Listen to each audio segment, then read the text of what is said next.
What's up? Ghost Fictions is here, and we're back again. This is a story where Issei met Ophis early and became the Ouroboros Dragon Emperor. Issei met Ophis when he was little, and he saved her from a lonely fate full of enemies. After getting attacked by Shalba, he was saved by Ophis and got healed by her power. Ophis, not wanting to lose him, decided to make him stronger. But before we start, please consider subscribe to the channel and give this video a like. Don't forget to check the description for more informations. Now, let's get into the story. Prologue. A 7-year-old boy walked around a park, his parents close behind him. The boy, named Issei, ran around chasing after a squirrel until he came across a little girl. She was a cute little girl with long straight black hair down to her hips.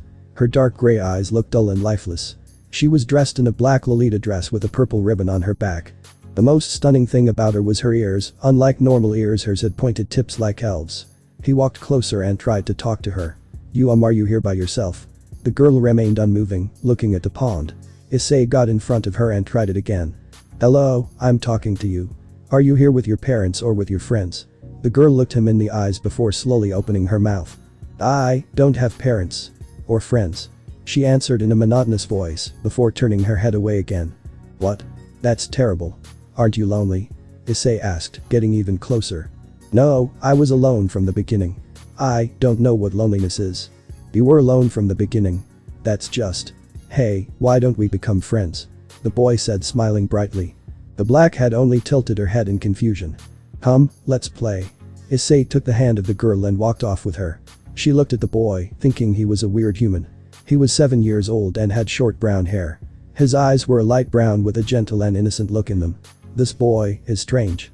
I feel something in him. Something similar to me. So what do you want to play? I don't know your name. I'm Ophis. The girl, now known as Ophis, answered short and still monotonous. Ophis-chan, huh? I'm Issei. All she did in return was giving a small nod. Let's play tag. The boy poked Ophis in the side and started to run. Come on, try to catch me. He shouted, looking back only to see her nowhere. Thud. Issei landed on his butt because he bumped into someone. Oh, Ophis-chan. He was surprised to see his new friend in front of him, showing him a victory sign, although her expression didn't change. I have caught you. How did you? Awesome, can you show me how you did that? Issei had sparkles in his eyes and grasped her hands. I just walked. That's so cool. Can you teach me to walk so fast? I don't mind. The couple of kids trained, only Issei, for a few hours. The parents of the boy came back to get their son.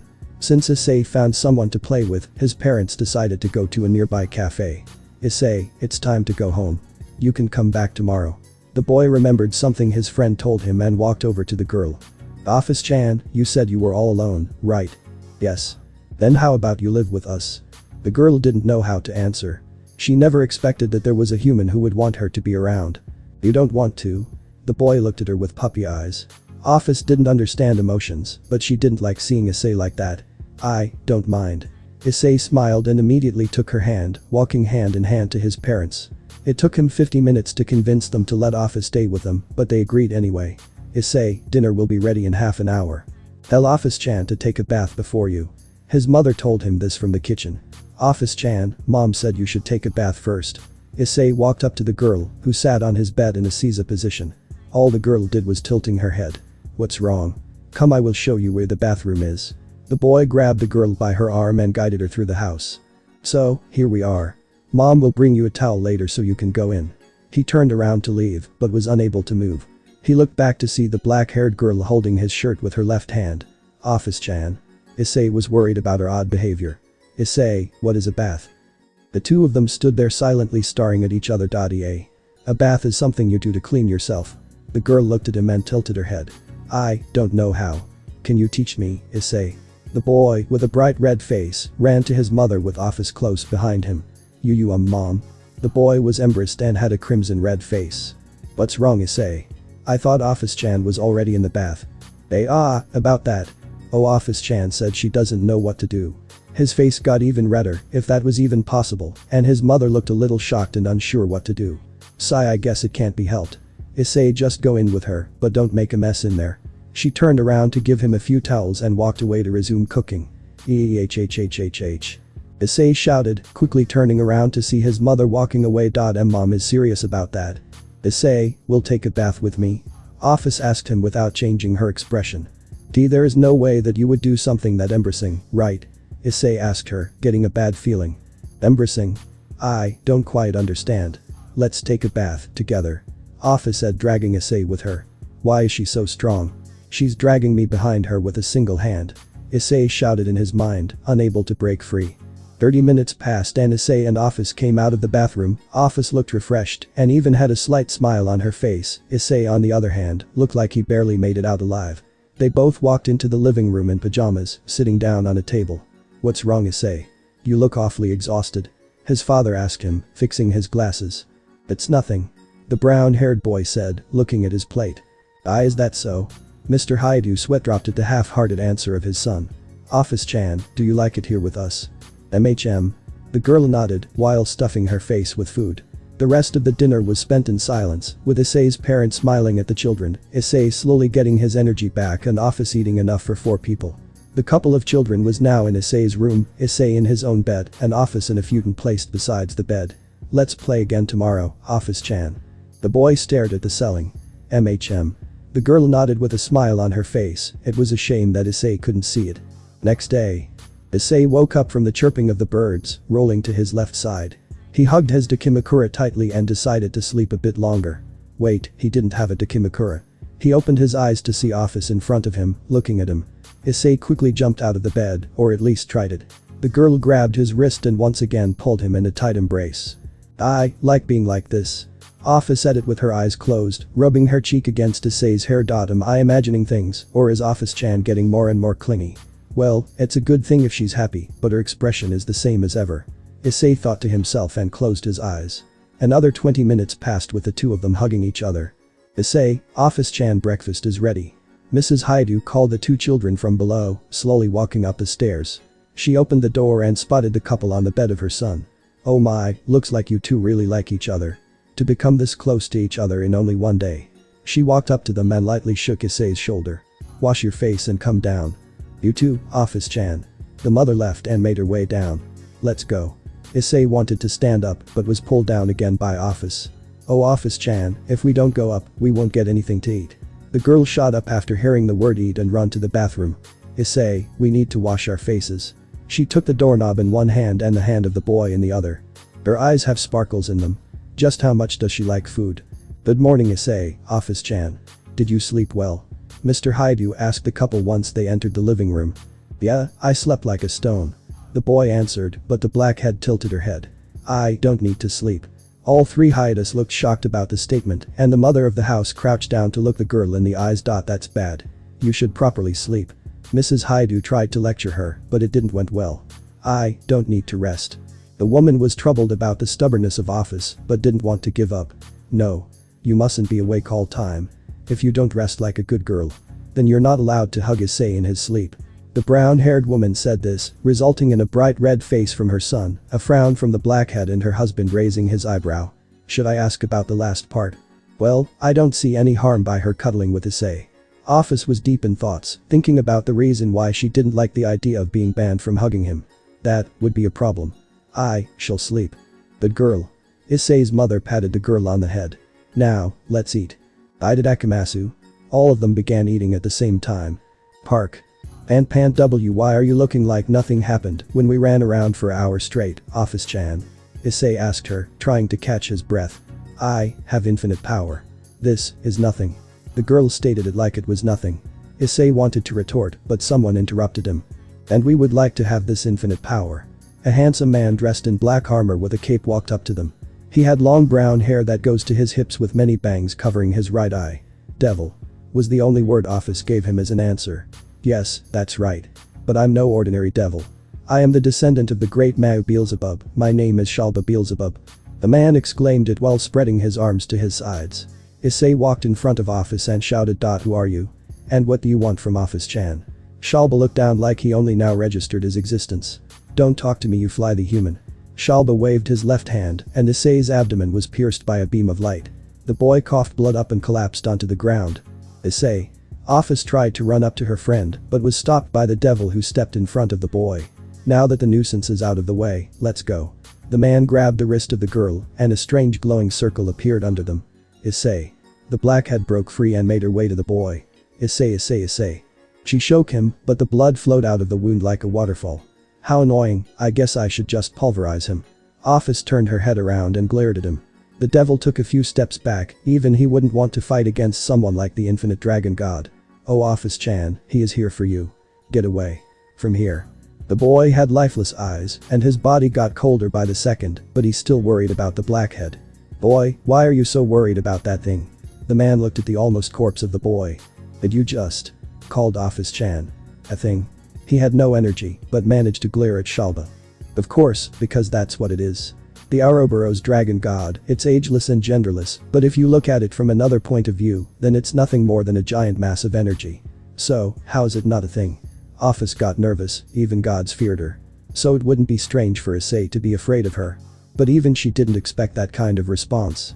I don't understand. Complicated stuff. But there are two things. I know. First, Ophis-chan. Is Ophis-chan. No matter what. And Issei's heart was beating faster and faster. How can my heart beat this fast when I don't even have the strength to breathe properly? In a moment like this, it's the boy's job to protect the girl. Like the hero in Drag Soapball. His hand shone in a burnt green light and was covered in a red metal glove. Boost. The glove shouted a command, and Issei had the strength to stand again, though he was shaky on his legs. I was surprised for a moment, but it's just a twice critical, how disappointing. Shalba kicked the boy into the hole in his stomach, which resulted in him crashing into a tree. Issei. The girl ran up to her friend and tried to heal him. Just come with me already. Shalba grabbed Ophis by her collar. The hole in Issei's abdomen was still present, but only half the size as before. Pant, and the second is that I can't let someone like you take Ophis-chan with him. He shouted and charged at the devil.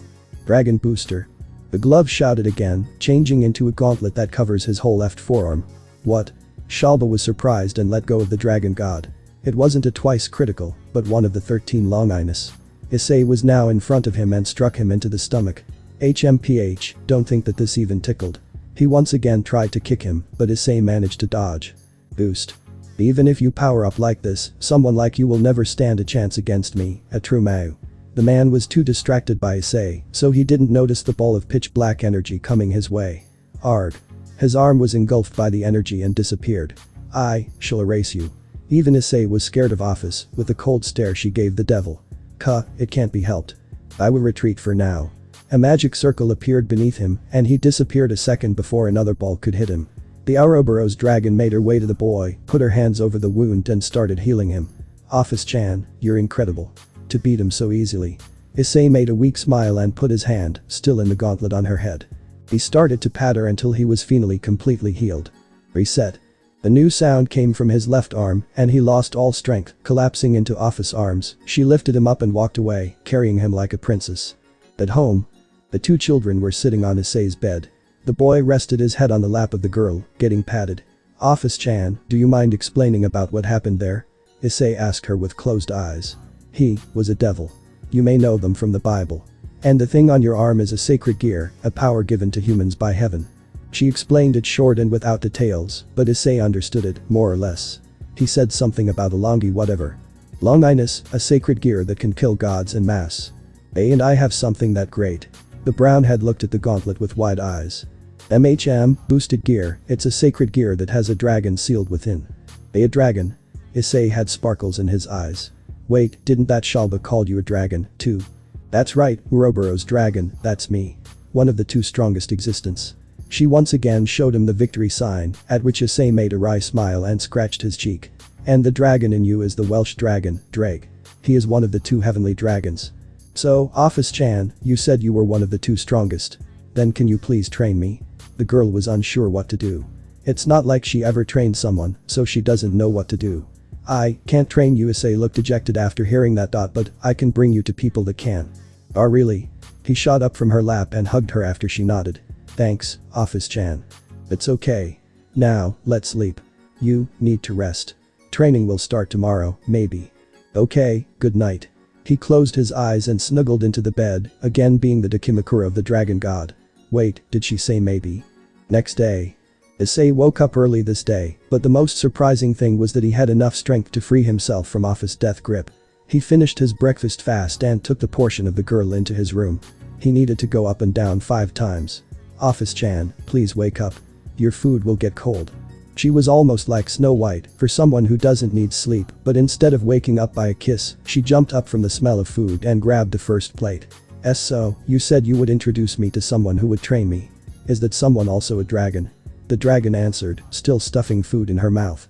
No, you will train with gods and devils. Issei flinched at the mention of devils, but Ophis patted his head. They won't harm you, I promise. I shall protect you. The boy blushed at the rare smile from her and mumbled. Tea, thank you. IsseixOphisxTiamatxHarem. The tall, black-haired woman sat on a veranda drinking tea. Sigh, it's pretty lonely here when nobody visits me. The woman was dressed in a white and red kimono with a golden obi. She had a silver tiara on her head with a deep blue emerald in it.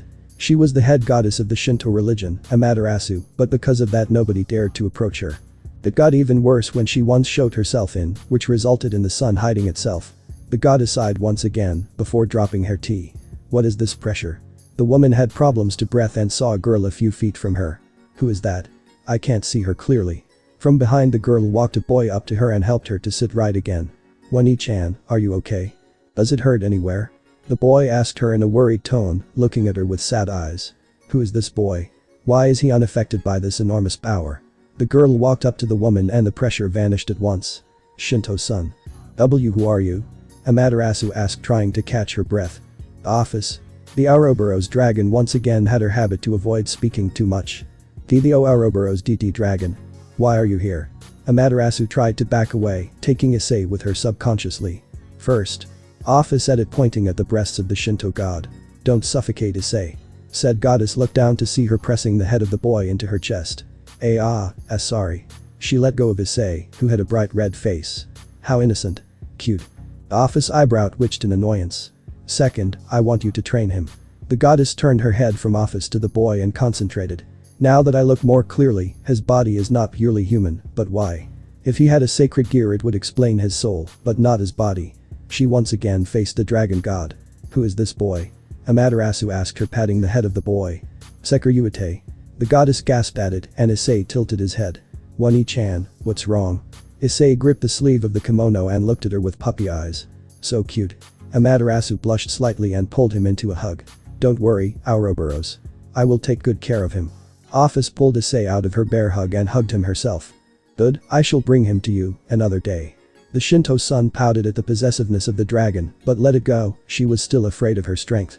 Bye-bye, Wani-chan. Issei waved at her with a smile. Bye-bye. She happily waved back. Issei would later regret calling one of the Shinto trinity Wani-chan. Underworld. Another black-haired woman sat in her room watching a mahou shoujo anime. She is dressed in magical girl's clothing in pink and black, with a magic wand in her hand and a hat on top of her head. Her twin tails swayed up and down because of her being so excited. Leviathan. A monotonous voice called out to her, startling the woman. Whoa, where did you come from? The girl tilted her head. Takamagahara. No, that's not what I meant. Wait, Takamagahara. I have a favor to ask of you. Ophis ignored what the woman said and resumed. Please, help training, Issei. She said and put the boy in front of her.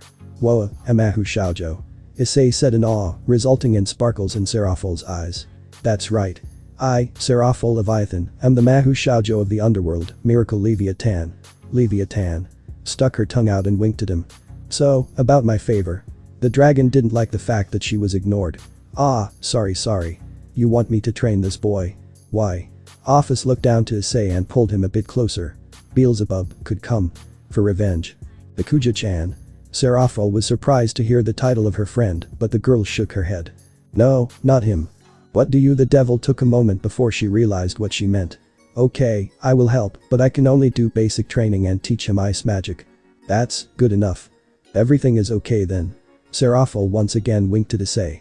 Can I leave Issei in your care for a while? Ophis asked the Mau. I don't mind, but what are you going to do? I will ask a few Greek gods for help. I understand. They can be really annoying. The devil made a wry laugh and took out a DVD. Issei-kun, was it? Let's watch this together until she gets back. It was a DVD from the anime magical girl Milky Spiral 7. Issei nodded, waving at the dragon. Bye-bye, Ophis-chan. The girl gave him a small smile. I will be back right away, Issei. The girl vanished in a cloud of black energy. Wait, Ophis. Like the Ouroboros dragon god. Issei was startled by the sudden outburst. Why yeah, that's what she said. Serafal shuddered by the thought of enraging her. I need to be careful around her. Oh, Issei-kun has sparkles in his eyes. How cute. Is this maybe a chance for me to make him a Mahou Shoujo fan? I will have a friend with the same hobby. She got pumped up and walked behind Issei, lifting him up and putting him down on her lap again. Leviathan-san. The boy was puzzled about the action. Don't worry, it's more comfortable this way, right? She said, resting her chin on his head. And just call me Sarah or Leviathan. Issei was unsure about calling an adult Tan. But let it go. Then, Sarah-san. Sarah pouted like a small child. Drop the honorifics. They watched animes for 3 hours straight before Ophis came and took Issei back home. Chapter 1. The new boy Ikuo. Issei was in his and Ophis room looking into a mirror. He is wearing a black blazer over a white long-sleeved dress shirt with black highlights and a black ribbon on the collar, matching black pants and brown dress shoes. It was the typical boy's uniform for Kuo Academy, the school Issei will attend from now on. I can't say why, but it doesn't sit well with me. He grumbled in his thoughts and grabbed a red t-shirt, putting the white dress shirt and the blazer over it, leaving it unbuttoned. Yeah, that's better. He took his bag and walked down to meet up with Ophis. She was already eating, getting a second, fifth serving. The boy took the seat next to her. Good morning mom, Ophis-chan. His father was away working, so it were only the three of them. His mother smiled at him, but his friend turned her head away. Is she in a bad mood? Well, she was against me going to school, so I guess it can't be helped. The dragon got really possessive and overprotective after the incident with Shalba. There are only a few people who were allowed to be alone with Issei. First would be Amaterasu, the Shinto goddess of the sun. She had a motherly aura whenever he was around, but was also very clingy and spoiled. The second one would be Serafal Leviathan, one of the 4 great Mahou and a Mahou Shoujo fan. They would often watch an anime after the training, with Serafal, now because Issei is taller, sitting on his lap. Other exceptions would be the Greek goddesses Athena and Styx. Athena was his tutor and Ophis liked Styx because of her silent nature. By the way, Zeus is forbidden from seeing Issei because he once tried training him by throwing lightning at him. The only others were Surzich's Lucifer and his wife Graphia, Ajuka Beelzebub and the Shinto goddess of the moon, Tsukiyomi. Issei finished his breakfast before he noticed. Okay, I will go now. I will see you after school, Ophis-chan. He patted her head, making her close her eyes and smiling. She's really like a small animal. As long as she doesn't go into older sister mode. NNNNNNNH. Bye ice. Kuo Academy. The boy walked past the gate, sighing in relief. It took me a week to assure Ophis-chan that I won't get in trouble. And now I'm already stalked on my first day. He noticed the presence of a fallen angel when he was on a bridge. It wasn't hostile, but he still had a bad feeling about it. Surzich's Sama and Sarah-san said that their little sisters are in this school, but they didn't tell them about me, so it should be alright.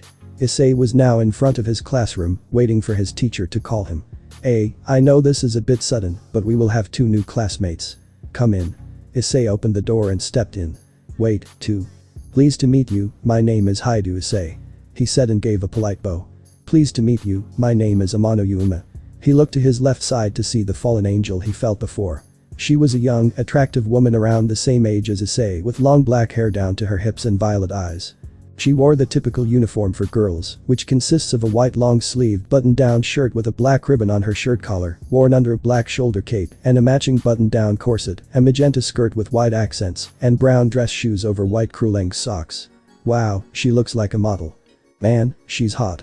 The boys happily welcomed the new girl in their class. The girls squealed when they saw Issei.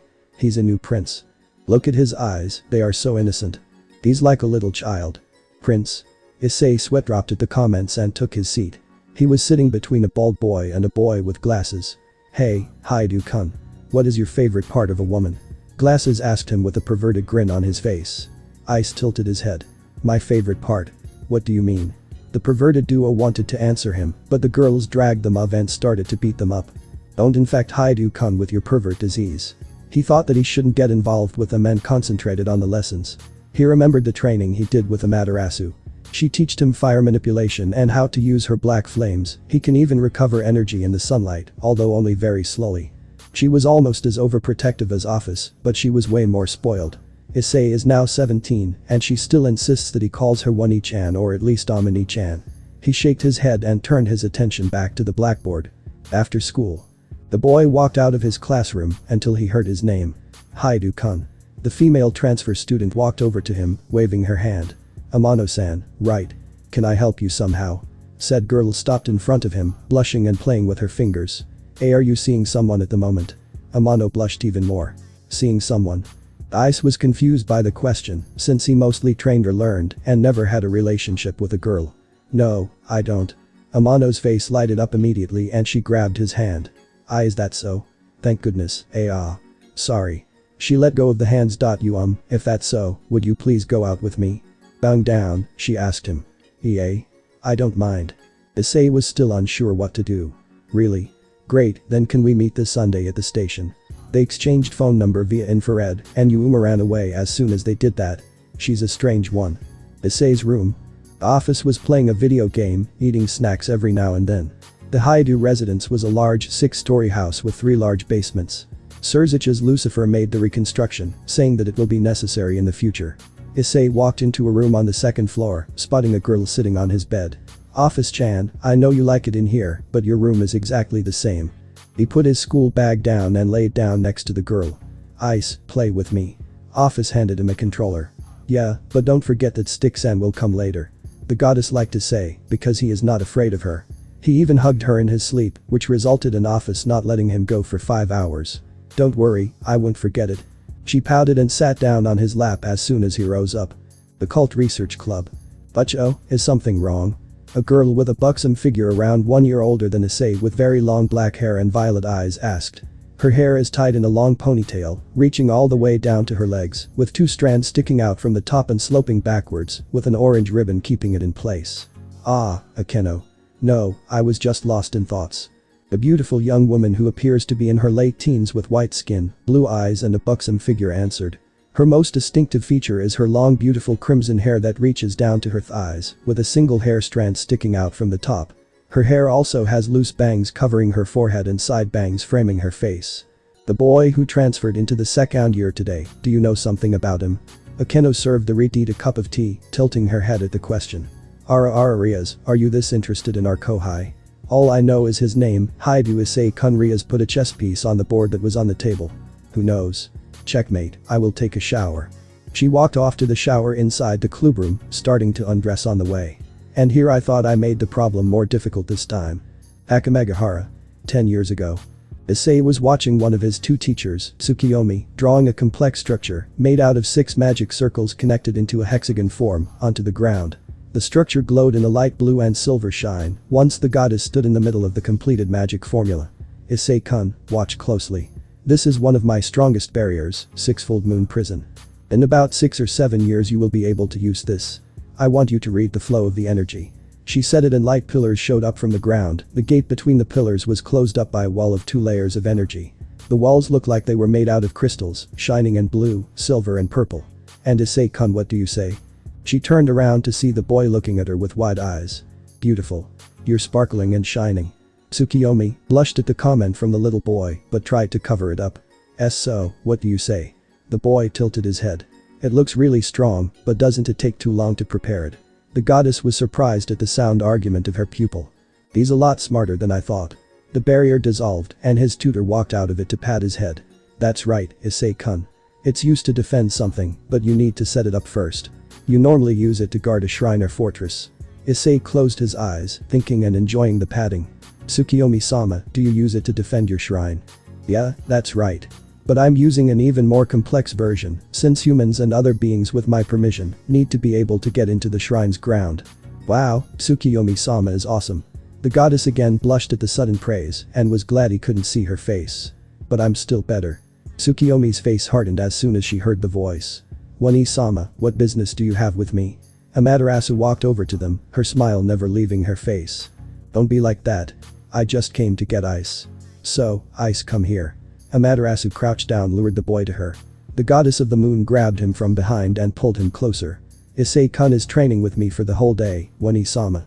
Tsukiyomi, you shouldn't squeeze him so tight, your bones will hurt him. Said woman had a bright red face. I'm not that flat. The black-haired woman had a triumphant smile on her face. The goddess of the moon had long silver hair, crystal clear gray eyes and pale white skin. She was dressed in a blue and black yukata with a red obi. When Amaterasu is a curvy woman, then Tsukiyomi is a tall, little girl. Ice. You want to come with Wani-chan, right? He remembered the incident last week where he said that he likes Ophis more than her. The goddess hid herself in her room. Tsukiyomi-sama, I think I should go with her before I end up as a hugging pillow again. Oh okay, even I would be afraid of that. What are you two whispering about? Ice, let's go. The blackhead grabbed the hand of the boy and walked up to her veranda. Hey, why don't you ask Ouroboros to let you stay overnight?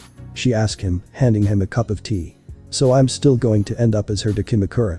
She's a lot like Ophis-chan in that way. Present. The girl in a pitch black one-piece sat in front of a room. She had long black hair down to her hips and amber-colored eyes. Ice, I'm here to play. The girl walked in and jumped into Issei's arms. Stick-san, you're in an awfully good mood today. The boy started to pat her, and she pushed Ophis from his lap to sit down there. The dragon didn't like the fact that her favorite place was taken from her. River god, that's my place. The goddess simply ignored her. Ice, what do you want to play? Video games or a board game? She was swaying her legs with a smile on her face. Ophis' body was engulfed in pitch black energy, startling Issei. And no, she entered older sister mode. Out of the energy came a fully grown Ophis with a figure like one of the 3 One-Isamas of Kuo Academy, Himejima Akeno. Ice. She reached out to him and pressed the back of his head into her bosom. She's a lot like Amaterasu-sama in this form. I sometimes wonder if they're sisters. Wait, that's besides the point. The dragon patted his head and glared at Styx. Both of them stared at each other, Styx still on his lap. I can almost see the sparks. Ah, that's.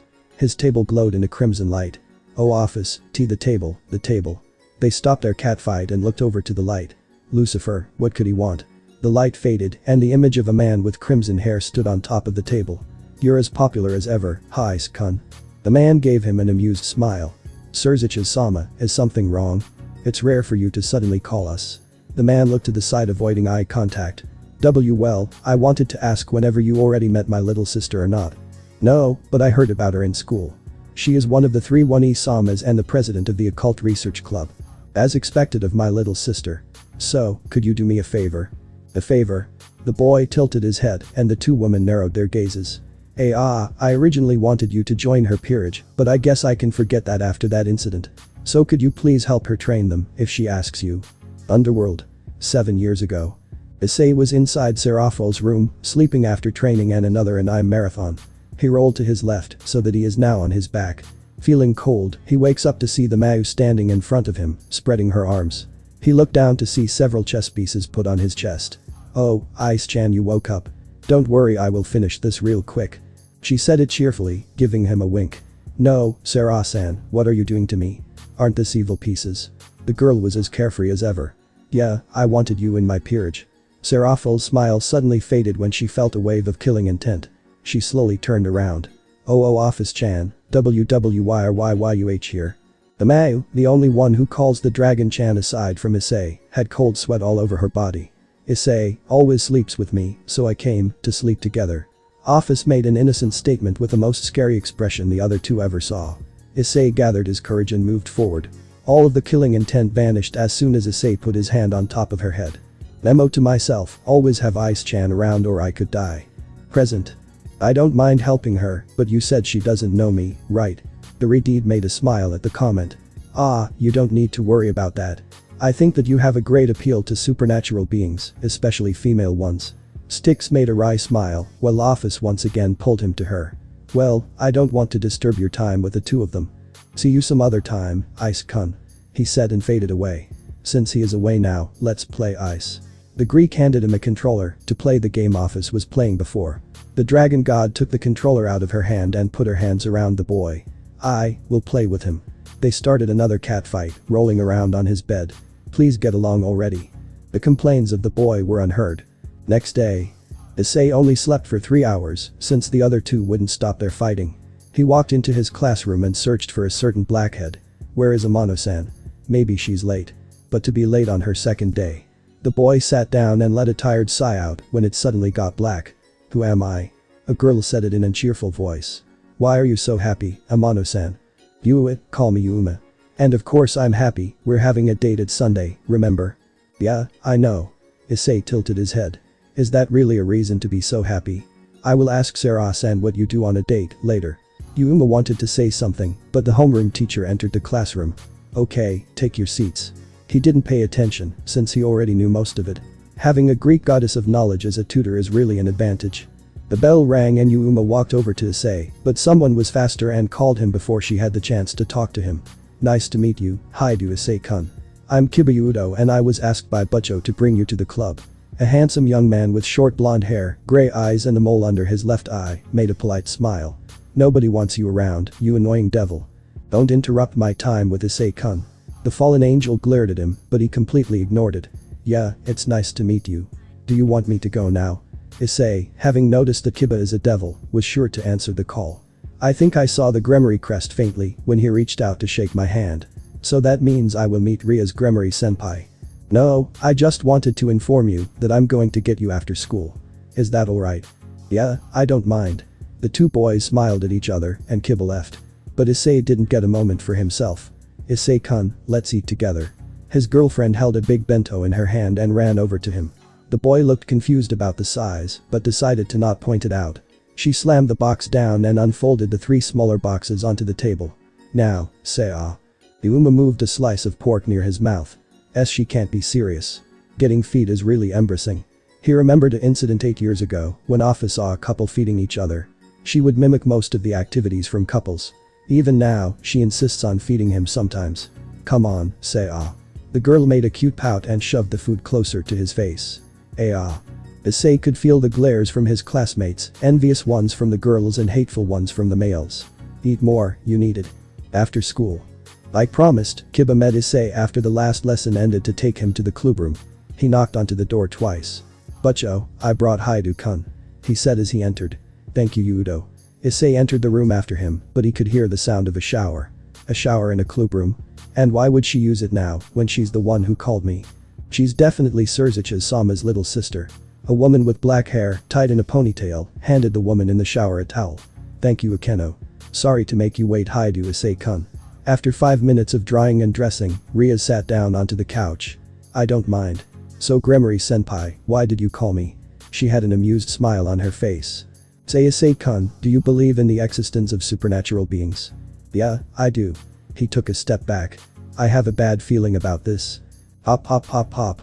4 pairs of wings popped out of the backs of the 4 devils. Then it's simple. I am Ria's Gremory, a devil, and this is my peerage. My queen Himejima Akeno.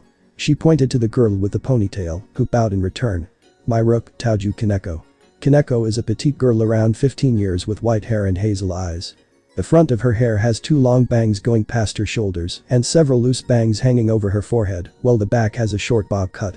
She also wears a black cat-shaped hair clip on both sides of her hair. She wears the Kuo Academy girls' school uniform, without the shoulder cape. The rook gave him a nod and resumed eating snacks. She reminds me of Ophis-chan. I think we will get along. Ria's resumed her monologue, whenever he listened or not. And you already know my knight, Kibayudo. The 2 boys smiled at each other and gave a nod. And I would like you, Haidu Issei-kun, to join us. The Redeed reached her hand out to him. I feel honored, but I just can't say yes when you ask me out of the blue. Of course, you don't have to decide now. I just wanted you to know your possibilities. Okay, I will think about it. Now if you will excuse me. Issei made a polite bow and left the room. Akeno made her way to her king with a cup of tea. Looks like it didn't go too well, Ria's. She had her trademark smile. Sigh, I can't believe he rejected it immediately, but I won't give up. I want this boy. Irideed looked like a small child, thinking of a way to convince her parents to buy her a new toy. Kaneko, please follow him secretly. Find out everything about him and keep an eye on the fallen angel, too. She could try to make him join their side. Said girl nodded and went off to tail her senpai, with a stack of sweets in her arms. Haidu residence. The Ouroboros dragon was in the kitchen snooping around the shelves to find some sweets. She was tiptoeing on a chair until she heard the front door. He was interrupted by a blackhead tackling him in the stomach. Ice, welcome home. The girl rubbed her cheeks on him. There is only one reason Ophis-chan would be so affectionate. He took the bag beside his school bag and gave it to the dragon. Here, I brought you new sweets. It was a ritual that Issei would bring cookies or donuts back home when she already ate everything. I love ice. Ice is the best. He was unsure about the statement because her expression didn't change and her attention was fully on the bag. Alright, let's go into my room and play a bit. Ophis halted in her tracks and turned around. What's wrong, Ophis-chan? The last time you were so nice was when the Shinto sun hugged you for a whole weekend. She stared at him. I was invited to a date, so I won't be here Sunday. The dragon walked off with a pout. Please wait, Ophis-chan. Why are you angry? She turned around with a sullen face. I'm not angry. Ophis-chan. That night, the Ouroboros dragon god slept in her room for the first time in 7 years. Chapter 2. The appearance of the Fromer nun. Issei was in front of a fountain, looking at his wristwatch. A young woman with black hair came running, waving her hand. Issei-kun. She ran up to him and gave him a smile. Sorry to make you wait. No, I just arrived here a few minutes ago. She linked arms with him and walked off. We still have time before the movie, so do you want to go shopping? That's fine by me. Do you want to buy something specific, Yuma-san? The boy asked with a slight red face. She's close. Issei was used to girls getting close to him, but her face was too close. No, I just want to do a little bit window shopping. She hummed happily until she thought back to last night. Abandoned church. 5 people were inside the building, talking about their plans from now on. A middle-aged looking man with short black hair and dark blue eyes. His attire consisted of a pale violet trench coat over a white dress shirt with a matching ascot, black pants and shoes, and a black fedora. Kakabiel-sama said we have to extract the sacred gear of a Fromer nun, right? Why would he want it? He said he doesn't have an interest in them like Azazel-sama. A tall and buxom woman with long, navy blue hair that obscured her right eye and brown eyes looked at him in annoyance. Her attire consisted of a violet trench coat-like top with a wide collar, a matching miniskirt, and black-heeled shoes. The trench coat top was open at her chest, giving view to her breasts and cleavage. She also wore a gold necklace around her neck. It doesn't matter, right? All we have to do is getting it. A little girl spoke up. Ha ha ha ha, she made a fool out of you. Serves you right, don't Issei. The girl had blonde hair styled into twintails and blue wore a gothic Lolita attire, which consisted of a black Lolita dress with white frills, a large black bow on the front, and a green jewel embedded on the collar, white thigh-high socks, and black shoes. She also wore a large black bow on top of her hair. Be quiet, midget. The little girl shouted. It's middled, not midget. Rainer, why did we bring the old man with us? Both women sighed in unison. Hi ha ha ha ha, it's never boring with you around. So, fallen bitch wanna do something good with me? A young man with short white hair and red eyes glanced at the fallen angel in the Kuo girl's uniform. Be silent, Freed. So, what is the name of this nun? The one who answered was Kalwerner. Her name is Asia Argento. Present. Yuma-san, are you feeling unwell? You look kind of gloomy. Issei asked her, showing his concern on his face. He's so sweet. Why is Freed on our side and not Issei-kun? Maybe I can convince him to join us. I can feel he is no normal human. She thought to herself and showed him her best smile. It's nothing, let's enjoy our date. She squeezed his arm a bit stronger. They walked around the shopping district with Issei buying a few things for her. The thing she liked the most was a necklace of 2 black wings crossing each other. It was time for the movie and they made their way to the cinema. They watched a romantic comedy, which had a length of 2 hours. With crepes in their hands, they walked third to park and sat down on a bench. I had a lot of fun today, Issei-kun. Yuma smiled at him. Can we go on a date again? She asked him with puppy dog eyes. Of course we can, I also had a lot of fun today. The girl blushed and stood up. She mumbled a quiet thank you, kissed him on the cheek and ran off. Issei touched his cheek absent-mindedly. Hi to residents. The brow-haired boy walked into the kitchen. He found a plate with onigiri and a notice. Ophis-chan and I already ate. He took the plate and made his way to his room. Light shined out of the room. A little girl with black hair, gray eyes and pointed ears sat on his bed, playing video games. I'm back, Ophis-chan. She trotted to him and hugged him. She's so affectionate. So her bad mood improved. You don't smell like me, I don't like that. Ophis told him with a pout. Her mood didn't improve at all. Sorry. She hugged him even tighter. I read about it in a book. I will mark ice with my scent. Another strange idea. Where does she get them from anyway? Ice panicked a little. Oh Ophis-chan, why don't we play a game? Okay. She was reluctant at first, but let go. They played for hours with the dragon sitting on the lap of the boy. She didn't separate from him and even went into the bath with him. Next day. Issei didn't see the Ouroboros dragon when he woke up. He only found a piece of paper next to him. I'm in the underworld. Office. What could she be doing there? Issei ate his breakfast and walked to school. On his way to school, he noticed 2 presences. One was that of a fallen angel, but a different one from Yuma. And the other one is a familiar devil. Taoju Kaneko. Did Jermuri-senpai told her to follow me? I think I felt her presence on my date with Yuma-san, too. Issei then entered the school building and his classroom, but he couldn't sense his girlfriend anywhere. Lunch break. The brown-haired boy sat on his seat, eating his bento, when suddenly the perverted duo popped up in front of him. Yo, Haidu. We will hold a gentleman's meeting today. Do you want to come? Glasses asked him. Gentleman's meeting? What is that? Before they could answer, two girls grabbed them by their collars and threw them out of the window. When I remember correctly, then these two are from the Kendo club. The girls walked over to him and asked him with bright red faces. Did they infect you with their perversity, Haidu-kun? One of the girls, Caddis, looked at him worried. You said something similar the last time, too. What do you mean with that? He's so pure. The two girls glanced at each other. Don't worry about it, but you can't get close to these things down there, okay Haidu-kun? Murayama pointed out of the window, where the perverted duo was thrown out, with a serious look on her face. You understood. After school. The girl around 15 to 16 years old with long blonde hair and green eyes was walking around a park aimlessly. Her hair flows all the way down to her back, with split bangs over her forehead and a single strand sticking out from the top, sloping backwards. Her attire consists of a dark teal nun outfit with light blue accents, a white veil over her head with light blue accents, a brown satchel slung on her right hip, and brown boots with black straps in an X-shaped pattern. She also wears a silver cross necklace around her neck. The girl tried to take another step but tripped over. Nothing. Kai. She made a cute sound, landing face first onto the ground with her butt high in the air. How did she manage to land like this? A boy around the same age halted in front of her and reached out to her. Are you alright? The blonde was extremely happy and grabbed his hand. Thank you very much.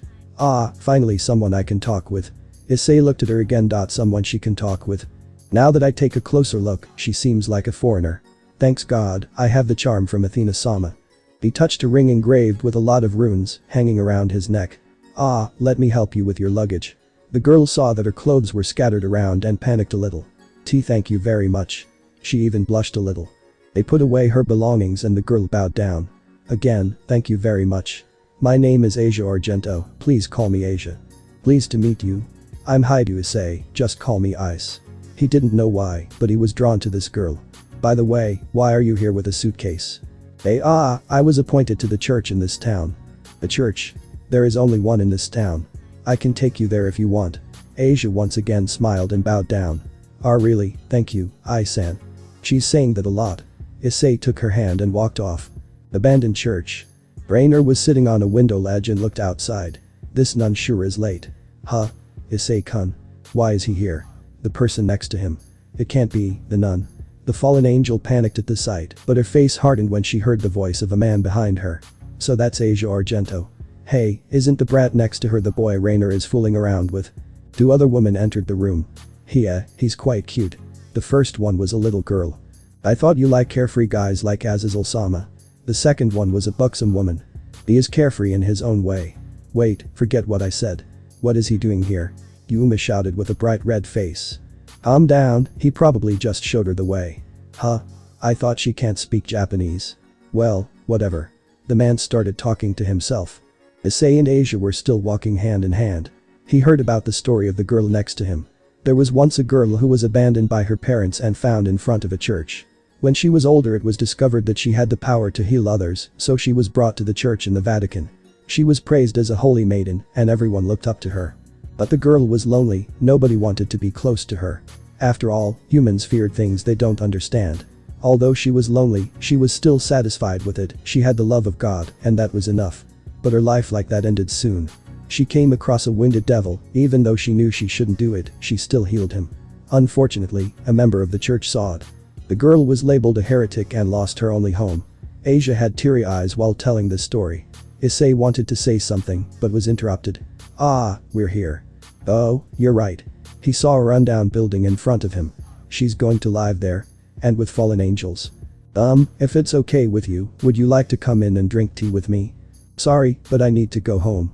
Ice gave her an apologizing look. It would be bad if Ophis-chan's mood gets even worse. Is that so? She was really depressed. Don't worry, I can come to visit you. He patted her head. Thank you very much. Asia gave him another bow. Okay then, see you another time. Yes, Ai-san. Haidu residence. Ophis was sitting next to Issei, eating dinner. The two of them were both gluttons and ate 4 or 5 servings. Issei, how is your high school life? Mr. Haidu asked his son. It's great, I have made a few friends, and the lessons are easy to understand. He answered it while stuffing his face with food. Ophis pinched him in the side. My looks like Ophis-chan is jealous. His mother giggled at the sight of her two children. Now that I think about it, you said you want to go on vacation with Issei again, right? The woman asked the girl in the black gothic Lolita dress.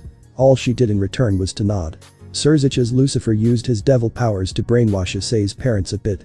The new house and the absence of her son would otherwise be too suspicious. They went into their, Issei's, room after finishing dinner. We will go away again. Where are we going this time? The couple was in their regular position, where Ophis was on his lap. Heaven, the seraphs Michael and Gabriel want to meet you. Heaven. I always wanted to see an angel. Issei exclaimed happily, unconsciously pulling her closer. The Ouroboros dragon wanted to snuggle closer when suddenly the window opened. A certain Redeed entered through it and looked shocked at the couple. Issei-kun, so you were this kind of person. Riaz took a few steps back. What do you mean? Aren't you a lolican? The Redeed asked, but Ice only tilted his head in return. What is a lolican? Don't teach Ice weird stuff. Ice, don't pay attention to what she's saying. Aren't you a little bit rude? Ria's eyebrow twitched in annoyance. Gremory-senpai, why are you here? Said girl blushed a little. I was curious why I couldn't teleport in here. Issei-kun, why does your family have a mansion? A lot happened. Is that the only reason why you're here? Ice wanted her to go. She's this close to Ophis-chan, but she hasn't noticed what she is. Could it have something to do with her visit in the underworld this morning? Well, yeah. Then, leave already. The Ouroboros dragon was silent for long enough. She hated it when somebody interrupted her playtime with her childhood friend. I understand, I will leave. Issei-kun, please think about my offer, okay? She gave him a smile and jumped out of the window. Ice made a sigh and turned his attention back to the TV, only to see that Ophis still had the game paused. Ophis-chan. What offer was she talking about? She was glaring at him. Gremory-senpai wanted me to join her peerage. There was killing intent emitted from her as soon as she heard the word peerage. Whoa, she's still angry about the incident with Sarah-san. Anyway, let's play. He said it and hugged her even tighter. For some reason, it would always calm her down. MHHHHM. Now that I think about it, why did you decide to visit the underworld? I got a device from Azazel to suppress my power. She showed him a bracelet around her left wrist. So that's the reason why Gremory-senpai didn't discover your identity. Yeah. Ice, an enemy on the left. Got it. Next day. Haneko was again tailing, stalking, her senpai on his way to school. She did it for a whole week and was surprised about the amount of contact with the supernatural. A nun, a fallen angel and of course devils, all three fractions gathered around him. And she's quite fond of him, because he always gives her sweets when he meets her. Issei always has sweets in his pockets, because of Ophis. But every time she tries to start a conversation with him, the fallen angel interrupts them. Issei entered the school building and changed his shoes. She did the same and went to her own classroom. How long do I need to observe him? The whitehead wondered and sat down on her place. Good morning, Haidu-kun. The two kendo girls greeted him as soon as he entered the classroom. Good morning, Kata-san, Murayama-san. He looked around, only to see the perverted duo beat up in a corner. What did they do this time? Issei-kun. His girlfriend, Amano Yuma the fallen angel, walked up to him. Yuma-san, good morning. They chatted about a few things until their homeroom teacher entered. It was lunch break and Kibayudo once again came and visited Issei. The two boys get along and the girls squealed every time they were together. Yuma often sat with them and tried to hog her boyfriend to herself. Ice-kun, do you have plans for today? Yeah, I promised someone to meet up with her. Is it someone from this school? No, it's a nun, her name is Asia Argento. The two boys talked while eating. Issei noticed that both of them flinched at the last sentence. Yudo at the mention that she is a nun and Yuma when she heard the name. So Yuma-san belonged to the fallen angels in the abandoned church. From her reaction I can guess that they are planning something. He thought to himself. But Kiba-kun, why did you ask? Butcho wanted me to bring you to the clubroom again. He gave him a wry smile. Is that so? Ice shivered a bit. She's strangely fixated on me. That was the bell. See you, Ice-kun. Kiba gave a polite bow. He is not hiding his dislike of Yuma-san. That's right, Yuma-san. What is it, Issei-kun? I had a lot of fun last Sunday. So I wanted to ask you if we could go on another date. The fallen angel blushed heavily. Since the incident at the abandoned church, I'm really conscious of him. Of course, how about Thursday? That sounds good. Park. The blonde girl sat on a bench, waiting for Issei. Sorry, did you wait long? The boy ran up to her. Don't worry about it. They wanted to go when the girl suddenly heard the cry of a little boy. She walked over to him and crouched down in front of him. A green light was emitted from her hands. Issei stood next to Asia when he spotted that the boy's leg was injured. The light shined on his knee and the wound started to close itself. These rings, could it be that they are a healing sacred gear? The injury vanished and the boy stopped crying. Now, everything is alright. Boys shouldn't cry so fast. Asia gave him a bright smile. Yumu, thank you, Wani-chan. The mother of the boy saw everything and dragged him off. Asia, that just now. That's a blessing I received from God. So it really was a sacred gear. But from her story it can even heal devils and probably fallen angels as well. So Asia, what do you want to do? EA? I don't really know. Is that so? Then leave it to me, I'm an expert at having fun. Issei was pumped up. He grabbed her hand and ran to the shopping mall. Issei dragged her to all kind of places. The game arcade, where he won her a plush mouse. Various shops, doing window shopping. And now they're at a fast food restaurant, getting their hamburgers. The boy was stuffing his face with the food, but when he finished the half of the third, he noticed Asia only staring at hers. Asia, what's wrong? She looked up a little bit embarrassed. I don't know how to eat these. It looks like she was too focused on her hamburger, so she didn't see how he ate his. He giggled a bit. Okay, princess. Allow me to teach you how to eat this dish. He took a new one and unwrapped the packaging and took a big bite. She tried to do the same, but got sauce on her cheek. Really now? He looked at her like an older brother or father and cleaned her face with a tissue. Thank you. Asia blushed a little. It's like a dream. What do you mean? I already told you about myself, right? Ice remembered the story she told him and got a bit sad. Yeah. My dream was to make many friends. Buying books together, going to buy flowers together and chatting with each other. It was that kind of dream. She was depressed and he started to pat her head. Ai-san. I don't know about the flower thing, but you can do the other things with me. We are friends, right? He smiled at her and her eyes started to tear up. Yes. Yes. They went to do the things Asia wanted to do and watched a movie. Issei walked her back to the church again. I had a lot of fun today. It was fun for me too. The nun had a red face and played with her fingers. If it's okay with you, can I ask you to meet me again, sometimes? Of course we are friends after all. He gave her the biggest smile he could afford and a thumb up. Ask me anytime. Asia's face lit up immediately and she smiled back. Thank you very much, Ai-san. She ran into the church, squeezing her stuffed animal. Now then, why would they gather this many exorcists here? That's definitely suspicious. Hi to residents. Ophis listened to Issei's story, enjoying the donuts he brought for her. Ice, you said you liked her the moment you saw her, right? She wasn't angry or jealous, since her curiosity got the better of her. Yeah, I was strangely drawn to her. That nun has an unbelievable high affinity for dragons. Even I started to like her. Both were surprised when they heard the voice from Issei's left arm. Greg. It's been a while since you last talked to us. Well, I don't want to disturb your time with Ophis.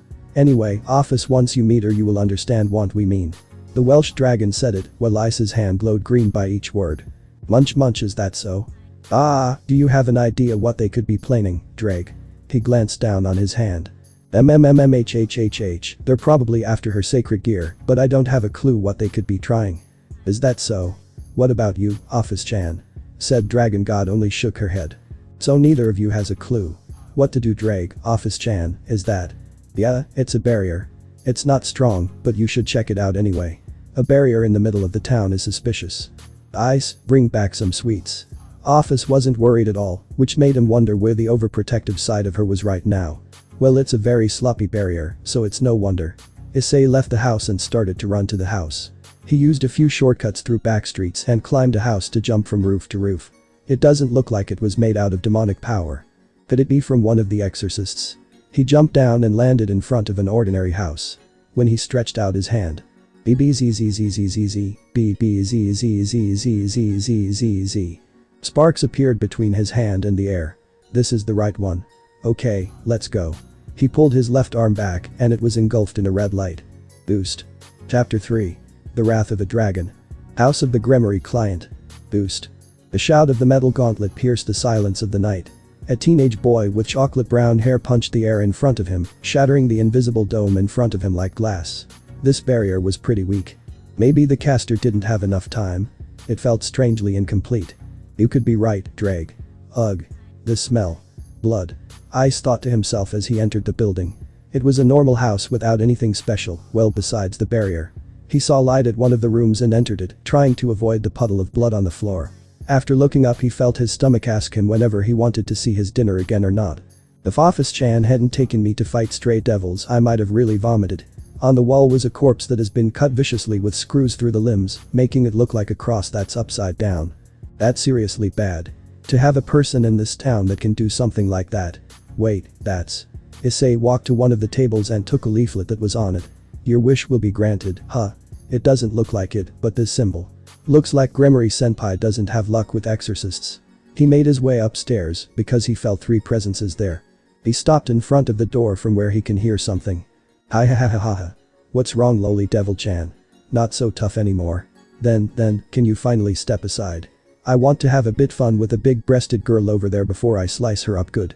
A young man with short white hair and red eyes talked in a sing-sang voice with a crazed expression. He was dressed in clerical clothes and had a gun in one and a sword handle in the other hand. Opposite of him was a wounded Kaneko, and behind her was a cowering and shaking Murayama. Issei walked into the room without a care. Murayama-san. So this is your house. Oh, hi Kaneko-chan. The boy greeted the two of them and waved his armored hand until he deflected a light-enhanced bullet with it. Ho ho, not bad devil-kun. Looks like you're stronger than Loli-chan over there. Did you come to help her? Oh, and did you see my masterpiece down there? The priest pointed with his finger to his crouch, but Issei thought he pointed to the room below. So, you're the one who did it. But you don't look smart enough to cast a barrier. So do you have a comrade? Boost. Explosion. Well, it doesn't matter. Also I'm not a devil. Ice vanished in an instant and delivered a strong uppercut. Since it was already his 3rd boost, there was no way for the priest to keep up with him. Especially so when he started Murayama's chest. He was knocked back through the door. Are you hurt anywhere, Murayama-san?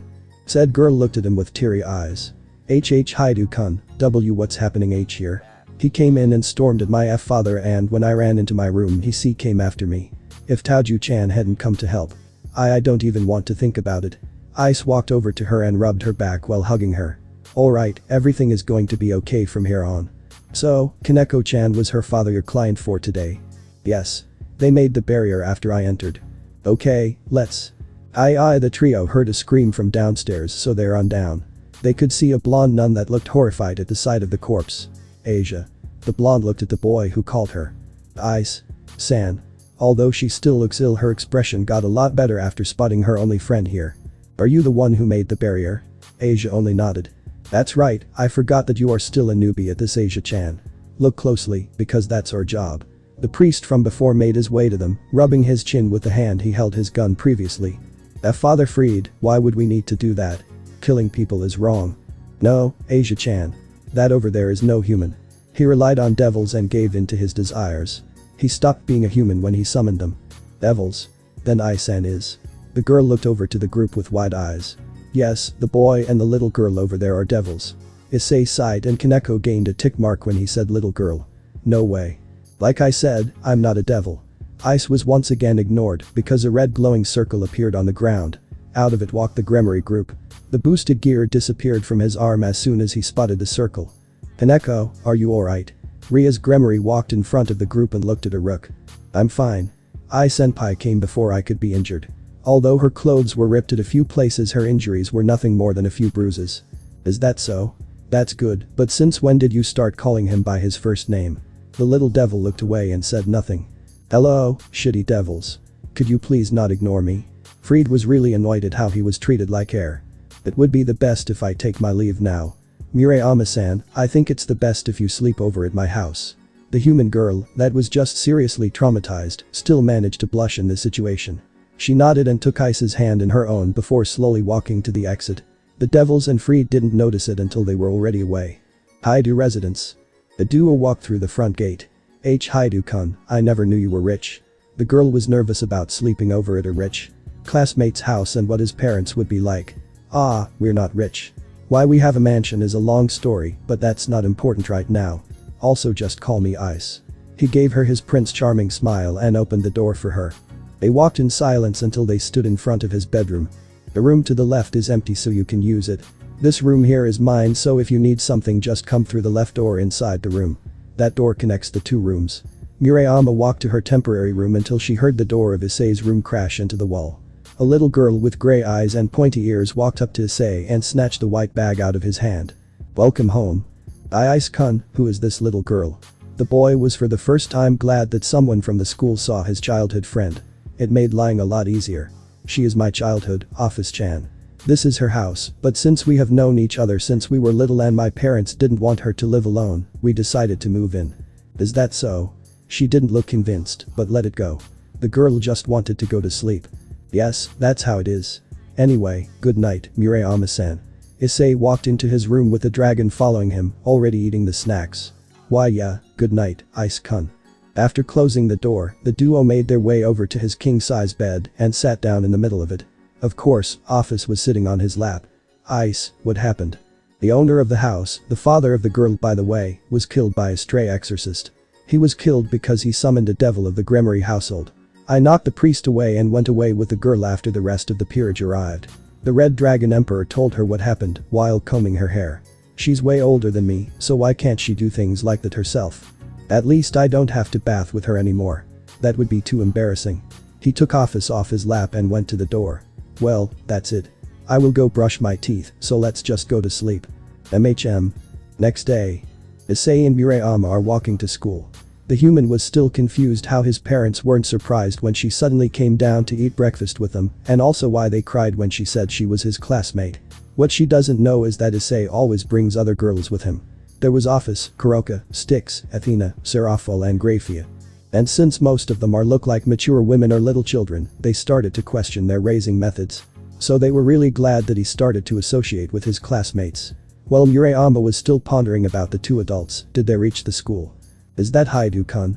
Why is he with the Kendo club president? Don't you think she's too plain for him? Who does she think she is? Hogging the innocent boy. Didn't her parents teach her to know her place? There were a lot of female students that looked at her with jealousy and scorn.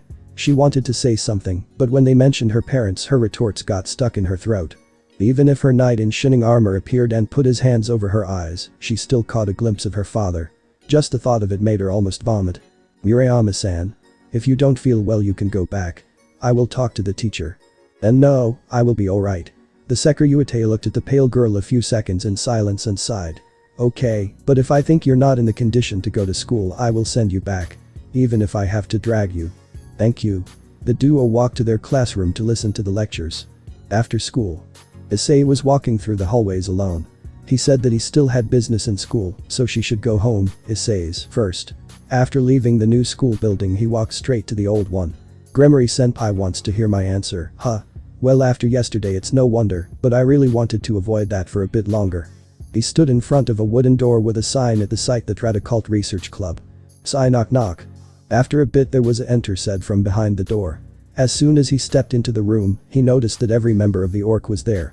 I have a bad feeling about that. The Redeed looked up and gave him a smile. Welcome, Issei-kun. Issei-kun? He shrugged it off and gave her a polite bow. Well, since you're here I take it that you have an answer for my offer. Her smile widened after he gave her a nod, since she was never rejected she wouldn't even think about it. Well I am honored that you would want me in your peerage, but I must decline. That threw the Gremory heiress off. Why you decline? See could you tell me why? Well, the biggest reason is that I don't want to. All the others fell face first onto the floor. And the other is that there isn't really a reason for me to join you. The high-class devil was silent after that. He's right. If what Kaneko is true then he doesn't need our protection. And Akeno said he lives in a mansion, so he doesn't need money. My only chance would be the peerage possibility or that the fallen want revenge and kill him. She decided to not give up. Do you know that when you are promoted to high class that you get your own peerage? Yeah, but I have no interest to have one. I see. Is there no way to change your mind? Akeno decided to add sentence of her own that would normally make every male agree. Issei-kun, don't you think it would be great to be around a beauty like Butcho all the time? Even Ria's got her confidence back. She was one of Kuo's 1E Samas and everyone wanted to be near her. There is no way he would say no now. I don't think that is a reason to join a peerage. Besides if that's your argument then shouldn't I become a part of Himejima-senpai's peerage since she is prettier? Absolute silence. Ria's gained a thick mark and pounded her finger on the desk and she was sure she heard her queen's typical yufufu without an end behind her. Not only did he reject me twice, he even said Akeno was prettier than me. If that's all then I will take my leave. Goodbye, Gremory-senpai, Himejima-senpai and Yuuto-san. See you tomorrow Kaneko-chan. And with that disappeared he. Ara. Akeno with slight blush put a hand on her cheek. Looks like our cute Kohai likes me more than you, Rias. She knew her queen and best friend would call her by her forename only in two situations. The first was when the two of them are alone in private. The second one is when she is teasing her. The club president was crying and I'm tears. I don't accept it. I won't give up and lose to Akeno. School gate. A young woman with black hair and violet eyes is standing in front of her school. She was clad in the standard Kuo girl's uniform. Yuma-san. She turned around and smiled at her boyfriend. Today is the day we extract Asia's sacred gear. It's annoying that we need to help Donaseek, but why kill her? She is kind, so if we ask she would gladly heal all of our comrades. I bet he wants to increase his own power to rise to high class. Heh, as if that dumpus could become one. Issei walked up to her and gave a smile of his own. Ah, he always looked so innocent. I want to hug him. The fallen angel behaved true to their reputation and had impure desires. So, you said you wanted to go on another date? The Sekiryuite asked with a clueless expression. I asked Amaterasu-sama about the boyfriend and date thing, but she only said she would kill that minx. Yeah, are you free right now? Yuma grabbed his hand with both or hers and gave him the puppy dog look. I'm free till they start the ritual, so why not enjoy it? Yup, where do you want to go first? How about we grab something to eat? I'm all for it. The humanoid dragon took off hand in hand with his girlfriend. The couple is inside the mall, more precisely in a family restaurant. A waitress brought their food and a special couple drink Yuma secretly ordered. It was a big green soft drink with cream on top of it. Out of it came a pink heart-shaped straw with two ends. Why Yuma-san, your drink looks quite interesting. I think I will order just a coffee. What are you talking about? It's not my drink, it's our drink. Look, the straw has two ends. She gave him a smile that was a bit too sweet for his liking. We will share this. And in public. See, could it be that you are angry with me? No, I'm not mad. You didn't do something to make me mad, right? Like coming to school with another girl, taking a girl to your home when even I still wasn't there, or neglecting me before and after school. The fallen angel said everything with that sweet smile on her face. And you are always talking with the annoying devils. She gave him fat the thought of the nemesis of their race. So, you really are angry? What can I do to make it up to you? Rainer was really surprised. Since she's a fallen angel, she is open for a harem, and she wasn't really angry to begin with. But he looked so sincere. I might want to hog him all to myself. While pretending to think of a way how he can make it up, an idea popped up in her mind. Do you remember the end of our last date? Of course, it was the fountain in the park near my neighborhood, right? Yup, so this time you decide a location to end our date. Just to be sure, it must be a romantic one. And there was her sickening sweet smile again. I need to make sure I don't upset her again. I don't know why, but that smile is scaring me. I'll leave it to me. The date ended after a shopping tour and a quick visit at the ice cream shop. The couple is now sitting at the beach holding hands. The beach, huh? I admit that I didn't think of this one. You pass ice-kun. The two stared into the eyes of the other, while Yuma slowly brought her face closer. Ahahahaha, look at that dump scene. Hey Rainer-chan, I came to get you. The ritual will start now. Freed? Why did they send him of all people? And that idiot called me by my true name. She looked over to her date but was surprised because he was really calm. And she was even more shocked by his next words. So her true name is Rainer, huh? I think it's a nice name, but… His voice got really cold and threatening. What was that about a ritual? Both of them shivered at the question.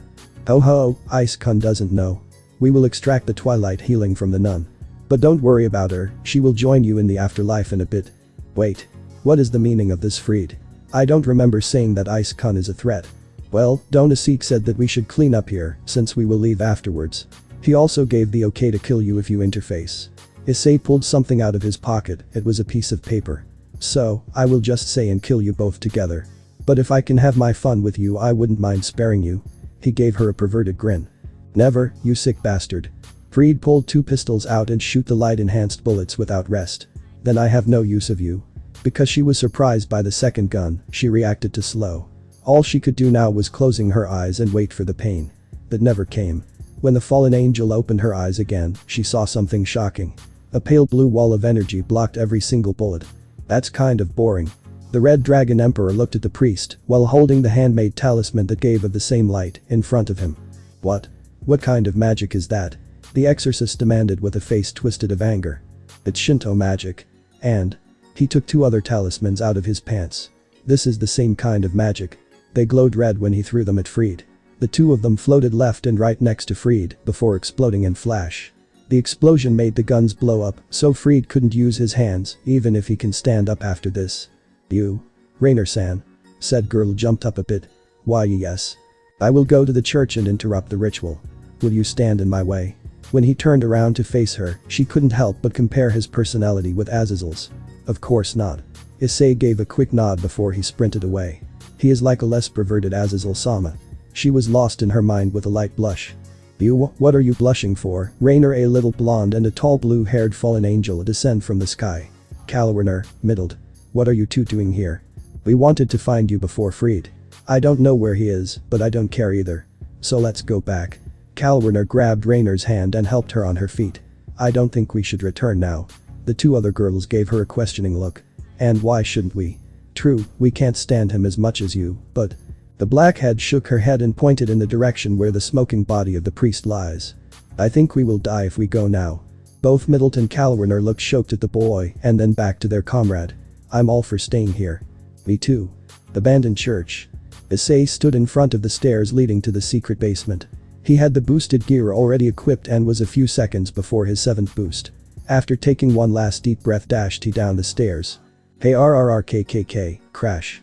He swiftly kicked the door down and looked through the room. In it were about 40 exorcists, and on top of another staircase was a male fallen angel. Who is there? The fallen shouted and turned away, but because of this could the boy see the former nun chained at a cross-shaped device. He walked to the altar without saying a word. You're Rainer's plaything, right? So she can't even deal with a mere human. Whatever, I will get rid of her after I become a high-class fallen angel with the power of the sacred. Shut up. Shiver shiver. Kill him. Donaseek wasn't sure why, but that sentence filled him with fear. All of the priests stormed at Issei. The first made a overhead slash with his lightsaber, but it was blocked by the gauntlet. He was knocked out by a quick punch to his chin. Two others came from both sides and aimed at his neck and left knee. The Sekiryuite jumped to his right while lowering his upper body. With another red talisman thrown to the left and a yellow one to the right, he dealt with 12 exorcists. The next one tried it with 2 swords and backup from a priest with guns. Our dragon dodged every bullet and punched the one in front of him while he was in the middle of swinging into the gut. The priest got blasted into the gunner. Heikiaiaya, the loud scream of a young girl made everyone freeze. Ice looked up in time to see a green light fly from Asia to Donaseek. Ha ha ha ha. It's complete. Now, with the power to heal I'm invincible. Boost. The Issei ran through the mass of remaining exorcists up to the girl in time to catch her. Asia, wake up Isa. He shook her shoulder until she finally opened her eyes a little.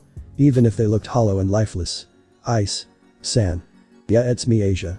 He tried to give her a smile, but it took him all of his strength not to cry. I'm really lucky. To have a friend. Like you, who would even cry. For someone like me. Ice couldn't help but wonder about the girl in front of him. We spent the whole day together playing and talking, but she always looked so lonely. So why? Why does she look genuine happy now? Said girl gave him a last weak but happy smile before her eyes were closed again. So, what now, boy? Donaseek gave him a smug grin. That nun is dead and I have the healing power of twilight healing. What can you do now? The Red Dragon Emperor slowly turned around with his hair shadowing his eyes. Boost. I'll kill you. Outside the church. The fallen angel trio was quiet a bit away from the church and looked at it with curiosity. It's awfully quiet there. I can't hear a thing. The tallest one, Kalwerner, said it to the other two. Ice-kun. Rainer looked worried and she would be lying if she said she wasn't. What could a fallen angel want from our Kohai? They turned around and now stood face to face with the Gremory peerage. In the front was Ria's Gremory with the Keno a bit behind her. I will ask again. What business do you have with Ice-kun?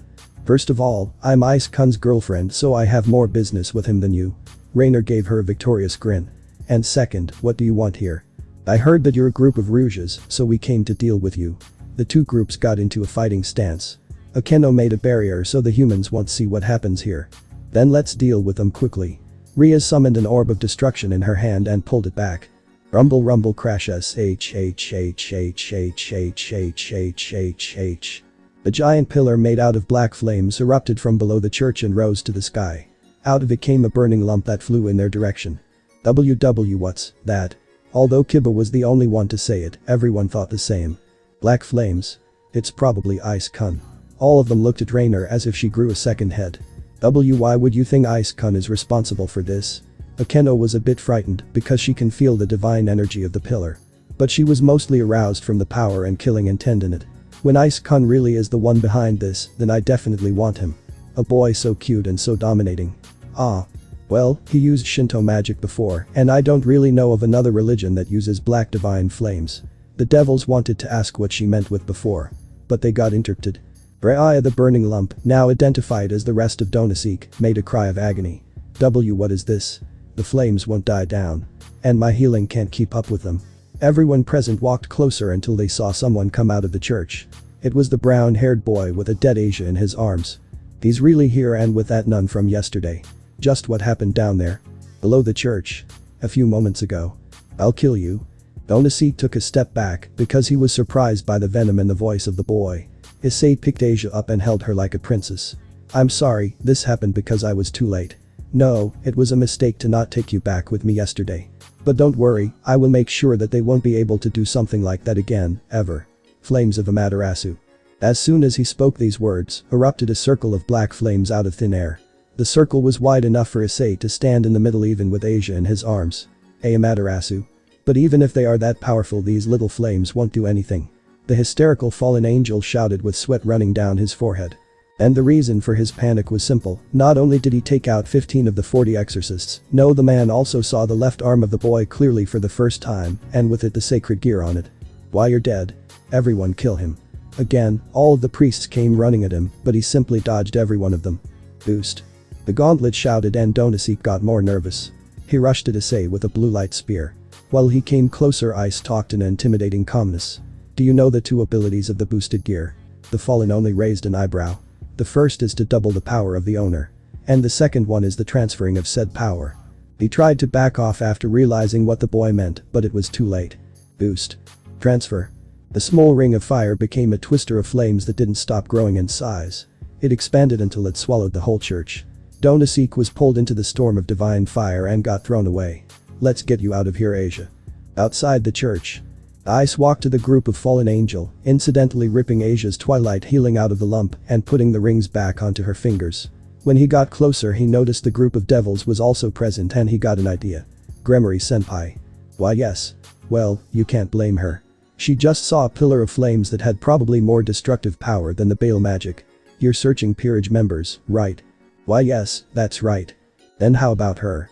Her sacred gear can heal almost every wound, even the damage from light. True, it sounded good, almost too good. But she really didn't want to anger her kohai any further. So she settled for just one question. Why would you want me to reincarnate her? So she can have a happy life. That was all he said before A put her down in front of her and walked over to the group of fallen angel. You two are? Middled was the first to reply, although she was a stuttering mess. I'm Middled. 16 years old, single. He doesn't know why she saluted, while she doesn't know why she talked about her being single. And my name is Kay Callowiner. I'm 20 years old and also single. She gave him a wink at the last bit. So, Rainer-san. What should I do with them? Said girl got a bit pale.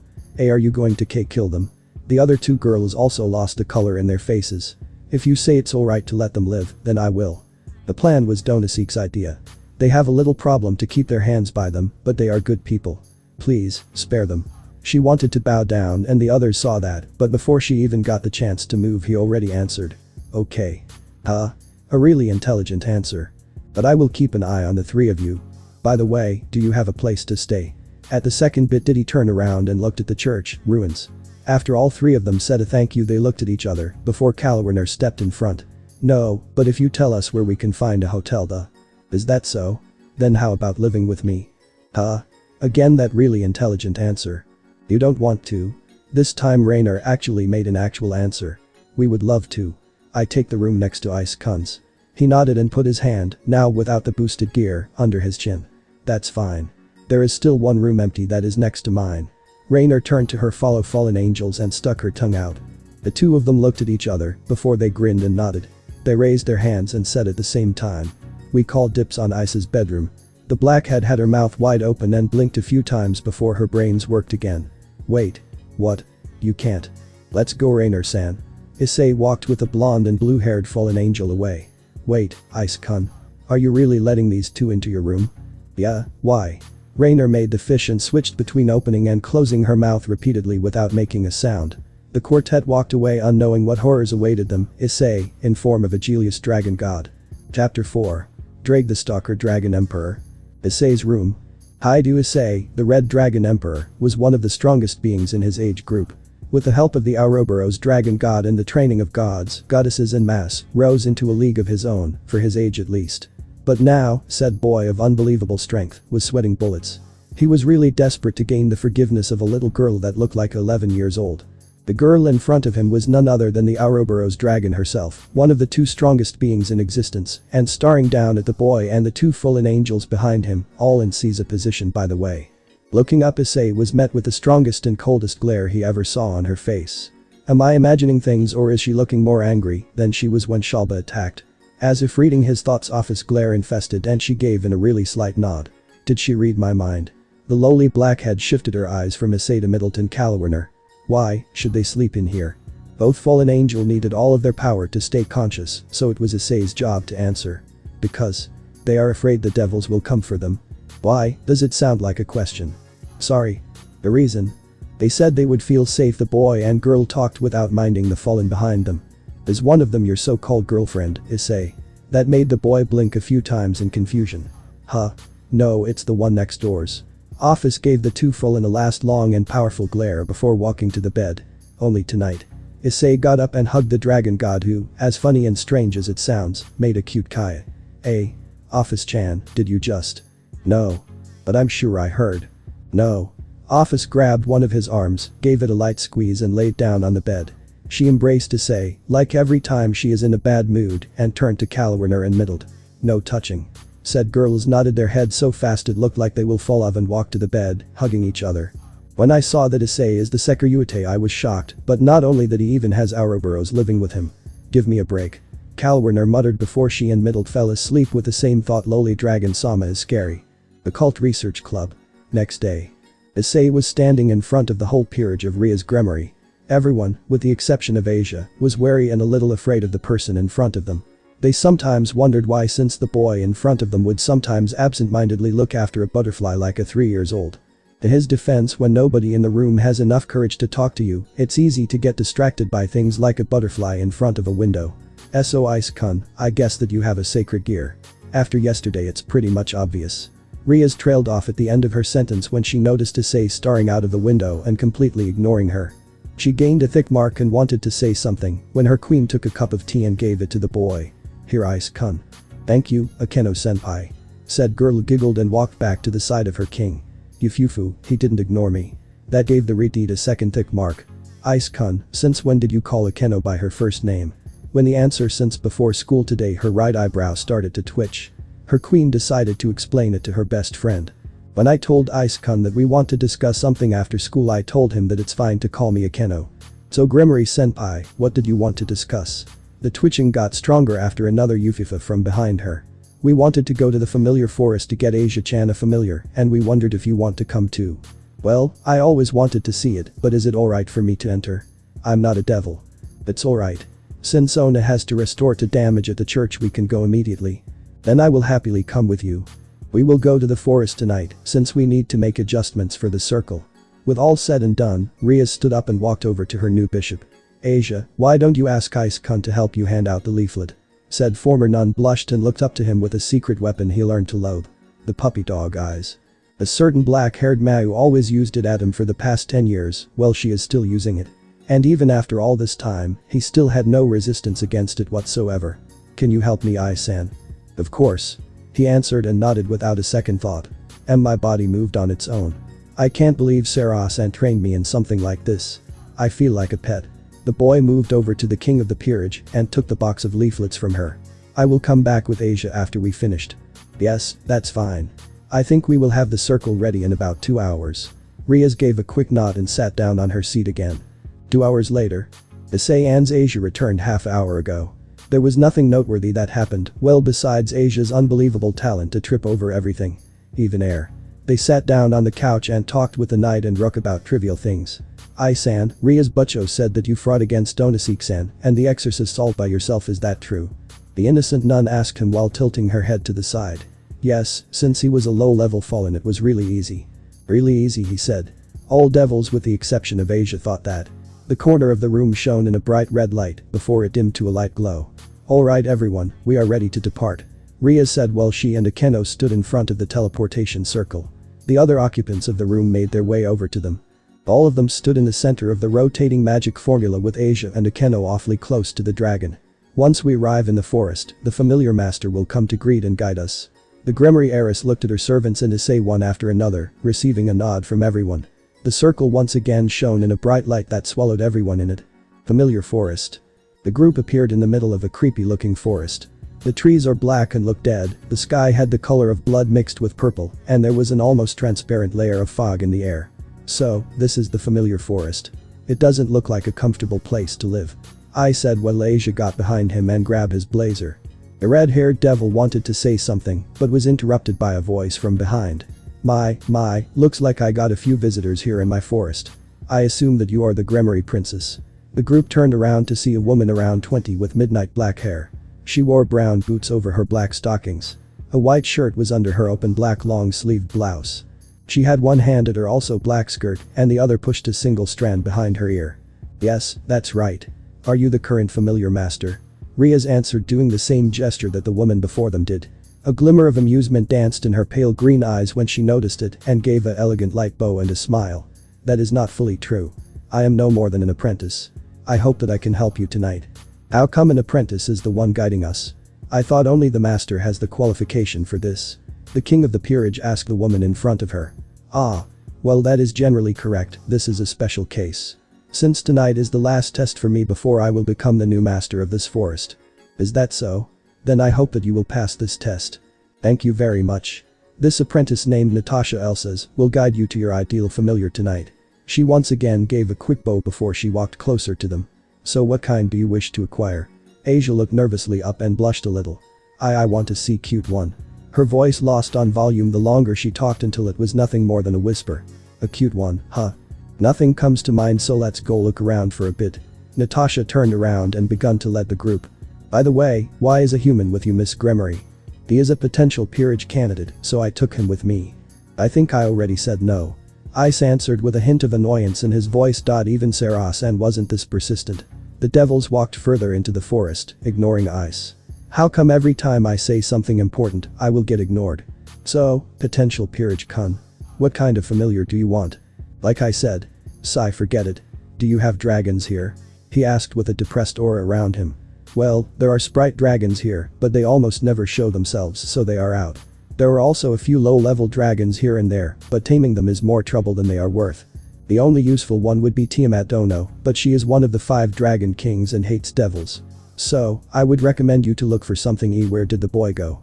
Natasha turned around to convince him to look for something else when she noticed that he wasn't with the group anymore. The collective A proved that she wasn't the only one who is surprised by the disappearance of the dragon. Ice was walking around, following his nose for any dragonic scents in the air. MHHH. This one scent has water in it, that one smells like wood, and this one. I have never smelled a scent like this, but it has a strong feeling to it. He ran deeper into the forest, passing a few strange creatures on his way. It's here. In front of him was a big cave, easily 5 sizes the height of him. Is someone in here? No answer. Hello? Tiamat-sama. He said a bit louder. Again no answer. Tiamat-sama. This time he shouted. Rumble, rumble, rumble. You're annoying. What do you want? Out of the cave came a massive aquamarine blue western dragon with deep ocean blue eyes. She looked down on him with a really annoyed stare. I heard a lot of you from a friend, so I really wanted to meet you. He gave her a toothy grin. Tiamat was not amused about it one bit. And why did it have to be now, when I'm taking my nap? Since I'm not a devil, I had to come now. I don't know if I get another chance. I'm sorry if I woke you up. He gave her a quick bow. You are not a devil. Then what are you? There is no way for a normal human to come all the way here. I'm the current possessor of the boosted gear. So, you are telling me that you are the host of Drag? The Chaos Karma Dragon was furious. How dare that red prick sends his host after her? Yes, is there a problem with it? Ice tilted his head. That ticked the Dragon King even more of. What did he say about me? Huh? Nothing. Every time someone said your name, he would shout up and pretend to sleep. That good for nothing dragon. Drag. You can hear me, right? Why are you so silent? No answer. Tiamat-sama. He is unfortunately really asleep this time. But why are you so angry? Did this idiot do something to you? Did something to me? That red prick had the gall to claim that I am his mate simply because I'm the strongest female dragon. So I'm worthy to become his mate. Not only that, but after I rejected him again and again, he started to stalk me. Just thinking about it makes my blood boil. Absolute silence. Sigh, of course he would do something like that. Only an idiot of his caliber could be so stupid. Issei said it with a sigh. You're not taking his side. I thought you were partners. Although she was still furious, her curiosity got the better of her. Partners? Far from it. Not only did he ignore me for the first 15 years, he said he thought I would never unlock my sacred gear. And then he always makes the others angry at me. He also is asleep every time I would need him. Well, we might be on friendly terms, that good-for-nothing dragon is most definitely not my partner. After the Red Dragon Emperor was finished with his rant, Tiamat calmed down a bit. Yes, that's it. He is unbelievable. One time I woke up from my nap when I saw him behind a cliff watching me sleeping. That's nothing. One time when I was training with Zusama and he bombarded me with his lightning, Drake fell asleep and deactivated my sacred gear because of that. The two of them talked about their experience with the Stalker Dragon Emperor while slowly going into the cave. 1 hour later. Gremory Group. Just where did Ice-kun go? We are looking for him since an hour ago and we still don't have a single clue. Ria's Gremory, high-class devil and heiress of one of the 72 pillars, was shouting around like a hysterical child. I think Ai-san really did go to see Tiamat-san. Asia timidly raised her hand. And no, not even Ice-kun would do something like that. Right. She looked around, but only received hesitating looks from everyone present. Well, he was really interested in dragons. Natasha said. See, can you take us to where she is? Said familiar master apprentice gave a silent nod and led them through the forest. Tiamat's cave. The duo was talking about several things. At first it was about Drake, then about the human world, and now they are talking about their adventures. Now that I think about it, Ice, from what I heard you are acquaintance with gods and the current Leviathan, right? But I don't think that I met one of them. So how come you said your friend told you about me? The Dragon King looked up to Issei, who was currently sitting on top of her head. Huh? No, it was another friend who told me about you. And who is that friend of yours? Tiamat raised an eyebrow. Sorry, I promised her that I won't say her name in front of people unless they are an ally. He gave her an apologetic smile. Is that so? Say Issei, you said that you came here because a few devils are looking for familiars, right? Yes, that's right. Then how about I become your familiar? Tiamat asked him while lowering her head further. Ice understood what she meant and jumped off of her head. He looked at her with sparkling eyes. Really? Would you really become my familiar? After he got a nod, he thanked her with a tight hug around her snout. Did her scales just turn a bit pink? The Red Dragon Emperor thought, while slowly releasing her from the hug. The Chaos Karma Dragon raised herself to her full height before a bright pale blue light engulfed her. Out of the light walked an attractive young woman around the age of 20. She had pale blue hair that fell down to her waist with a single white uranium above her left ear. Ice looked at the beautiful woman in awe. She wore a one-piece white dress that ended just under her knees with a silver necklace around her neck, which had a sapphire in it, resting on top of her ample bust. The emerald glowed a bit and gave of a light in the same color as her beautiful deep blue eyes. Tiamat made her way to Ice, not making a sound with her bare feet that walked on the grass. Now that I think about it, this is the only place that has grass. The female dragon walked closer to him with an amused smile. She did see the awestruck look on his face, although she believes that it's more of a love-struck look. So? Will you form a pact with me or will you continue to just stand there? The boy looked a bit embarrassed before he remembered something. I don't know how to form a pact since I didn't think I would get a familiar. Then why did you come to me? Tiamat raised an eyebrow. Because I wanted to talk to you. He averted his eyes and continued with a light blush. And I always liked dragons. She once again smiled at him and stood in front of him. Alright, then do as I say. First, give me your hands. The boy put his hands in front of him, where the woman grasped both with her own, intertwining their fingers. Her skin is so soft and smooth. Now say the exact words I say. I, Haidu Issei. I, Haidu Issei. Hereby claim the dragon. Hereby claim the dragon. Tiamat the Chaos Karma Dragon. Tiamat the Chaos Karma Dragon. As my familiar. As my familiar. From now on my path will be yours. From now on my path will be yours. As will be my will. As will be my will. Now, stand by my side and accept me as your master. Now, stand by my side and accept me as your master. As soon as he said the last verse of the chant, a magic circle appeared underneath them. The circle had a unique look. The lines were a dark gray, while the runes inside were a strong red. In the middle of the circle were two dragons, a red and a dark gray one, crisscrossing each other and biting each other's tails, forming an infinity symbol. The light engulfed both of them before it died down. Both of them blinked a few times before Tiamat let go of his hands. "MHHH. Just now, your magic entered me," she said as she pulled on the collar of her dress so that you could see quite a bit of cleavage. Above her breasts, right under her collarbone, was a mark. It was the head of a red dragon with grey tribal tattoos inside of a ring of crimson flames. What is that, Tiamat-san? San, huh? Well, calling your own familiar Sama would be awkward. She let go of her dress and cleared her throat. This is a dragon mark, it's a unique trait for dragons that shows which females are claimed by said dragon. Just when he was about to ask what exactly she meant by claimed, they heard the bushes behind them shaking. "Ice. We finally found you. Come, we're going, before Tiamat comes back." "Ice? Since when?" "No, don't think about it." He looked up to see the Gremory peerage with Natasha walking closer to him. "Tiamat, huh? Aren't you a rude little one, Gremory?" Tiamat looked at her with narrowed eyes. "I think you aren't one to call me rude. Who are you?" Natasha finished brushing the leaves off of her outfit and looked up to see a certain blue-haired woman. "Ah, Tiamat Dono. It's good to see you again." Tiamat answered with a gentle smile. "Natasha, it's been quite a while. Did you become a familiar master?" "No, today is my last test." "Is that so? Then I think that you passed with an excellent result," she said with a bright smile. "Why?" The female's dragon smile turned into a mischievous one. "Because your client got one of the 5 dragon kings as a familiar." "Why it?" The whole group besides Asia shouted. "How? Why? What?" Ria shouted almost every possible question that started with W, while Issei ignored her and walked over to Asia. "And did you find a familiar?" The former nun only shook her head. "Now that I think of it, since it's getting late, another dragon type will awake soon." Natasha said her thoughts out aloud. "What kind of dragon are they?" The brown-haired dragon lover asked right away, resulting in Tiamat pinching his cheek. "The Hydra." The apprentice told him with a straight face. "Could you say that again?" "I said it's the Hydra." That resulted in the dragon-human hybrid to snap. "How is something dangerous like a highly poisonous Hydra cute?" "Well, I don't think we will find cute ones this late," Natasha replied with shrugging her shoulders. "I guess we will look for your familiar another time, Asia." "Yes, Ria's butcho." The group once again gathered in a magic circle before it spun to life and gave of a bright crimson light. Next day. Issei woke up at the of 2 fallen angels at the verge of tears.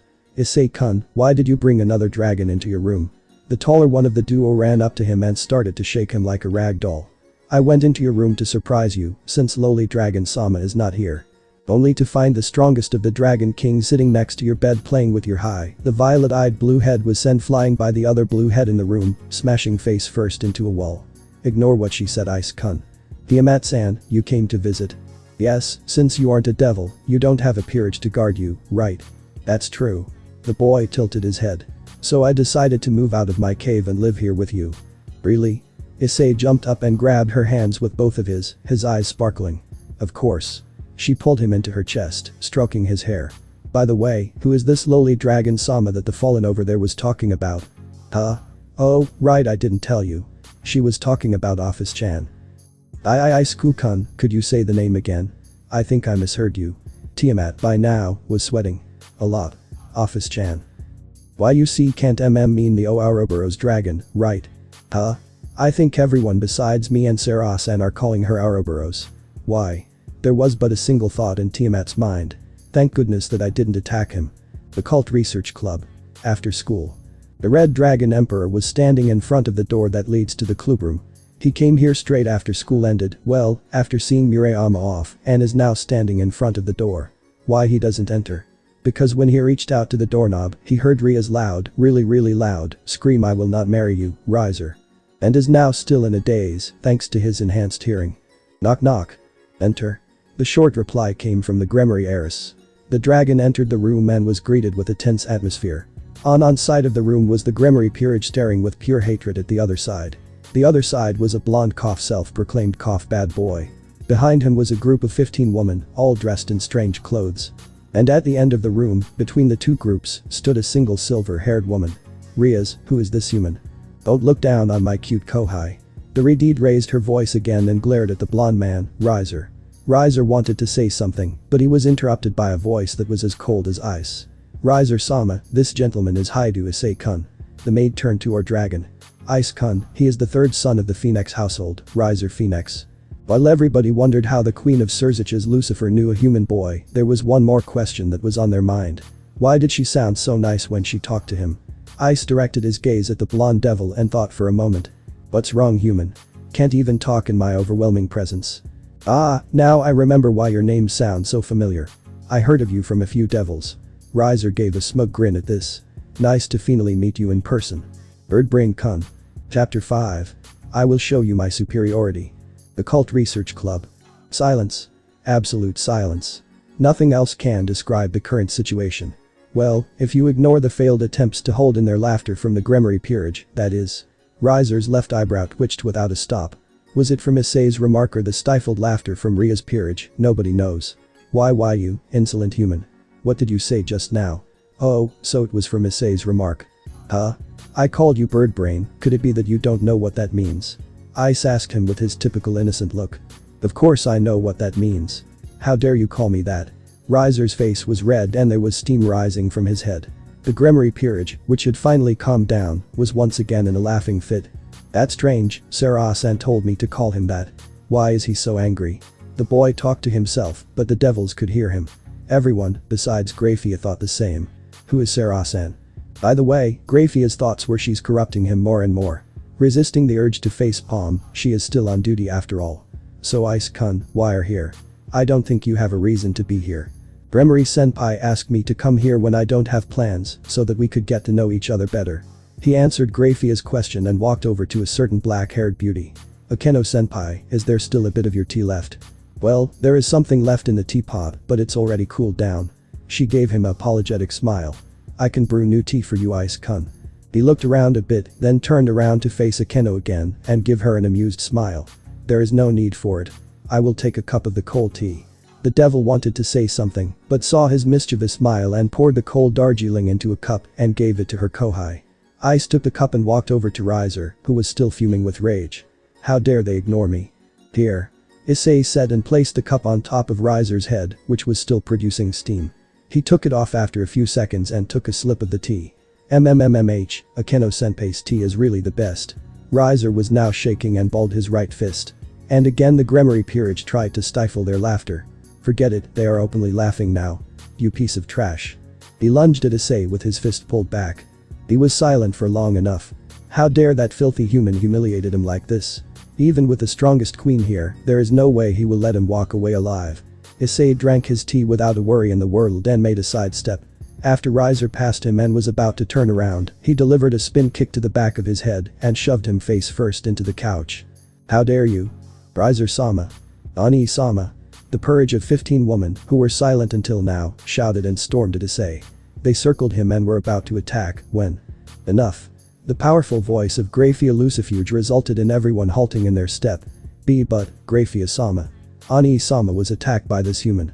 A beautiful, young girl with dark blue eyes shouted and pointed her finger at Issei. She has long blonde hair tied into twintails with large drill-like curls and blue ribbons keeping them in place. The front of her hair has several bangs hanging over her forehead, with a V-shaped fringe hanging over the bridge of her nose. Her outfit consisted of a light purple dress with dark purple accents and a blue bow at the front. At the back, 3 feather-like extensions mimicking a bird's tail protrude from the dress, which gave her a bird-like appearance. No, the one who attacked was Riser-sama. Ice-kun merely defended himself. But the blonde wanted to say something, but was silenced by an icy glare from the silver-haired beauty. Now that I think about it, why is Birdbrain-kun over there here in the first place, Grafia-san? He started to sweat a bit after said maid shot him a look that said, what have I told you about this? Riser-sama is the fiancé of the next head of the Gremory household. In other words, he will marry Ria-sama. Didn't Gremory-senpai say that she won't marry him? The household made the decision, but Oju-sama refuses it. Issei tilted his head, and everybody could swear they saw a floating question mark above his head. Then, she should just not marry him. What? Everyone, again with the exception of the Lucifuge woman, shouted at once. It will take a bit until I can correct Seraphol's influence. How can you say something like that? The blonde girl, whose dress resembled a bird, asked with her eyebrow twitching. That's strange, a lot of people do that when he talks to them. Well, arranged marriages in the Devil Society are mostly used to strengthen the family, right? Of course, why do you ask? Then it's pointless for Birdbrain-kun to marry her. He is weak after all. Ice-kun? What is it, Grafia? Ni-san. The Sekiryuite once again sweated when the maid shot him another glare. Milikas can call her mother when she works, but I still have to call her Ni-san. If only Amaterasu-sama hadn't bragged. Not everyone has the same ridiculous potential as you. Issei wanted to say something, but was interrupted by a loud shouting riser. Oh, so he got back up again. Human, you dare to say that I'm weak? Well, at least weaker than me. So, what? Do you plan on marrying my lovely Rias yourself? Riser shouted with an expression full of hate and disdain. I slowly turned around until he faced the red-haired heiress and looked her directly into her eyes. Issei-kun, said Devil blushed and looked at him. The boy gave her a perfect 90-degree bow and spoke without a bit of hesitation. Congratulations on your marriage, Gremory-senpai. May you find happiness with Birdbrain-kun. He turned around and grabbed the doorknob when his collar was roughly pulled from behind him. After turning around again, he came face to face with a sweetly smiling Rias Gremory. Issei-kun, could you please explain me why you would back out now of all times? Are you saying that you don't even want to think about marrying me? Oh, looks like the infamous twitch of the eyebrow came back again. Well. Yes. Rias, once again, heard a loop of the usual yufufu of her queen. Akeno slowly walked up to Issei and hugged him from behind. Issei-kun. Would you marry me? She leaned a bit more forward so that her mouth was right next to his ear.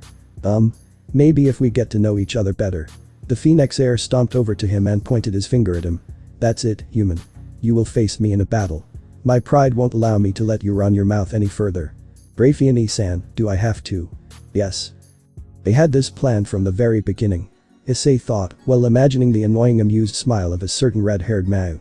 So, what exactly are the rules of the battle? Boy, human. What was with that pause just now? Are you that afraid of battling me? No, I just didn't want to call it beating up. The brown-haired teen answered. I will beat him to death if he looks at me with this innocent expression again. The rules are simple. Riser-sama and his peerage against you. Ahaha Grafia-san, you can't be serious. A puny little human against me and my adorable servants. That's hilarious. The third son of the Phoenix family had a laughing fit and his servants all had an amused or sadistic smile on their face. Well, all except one. Lucifer-sama and Grafia-sama should both be against the marriage, but due to their position, they can't do anything.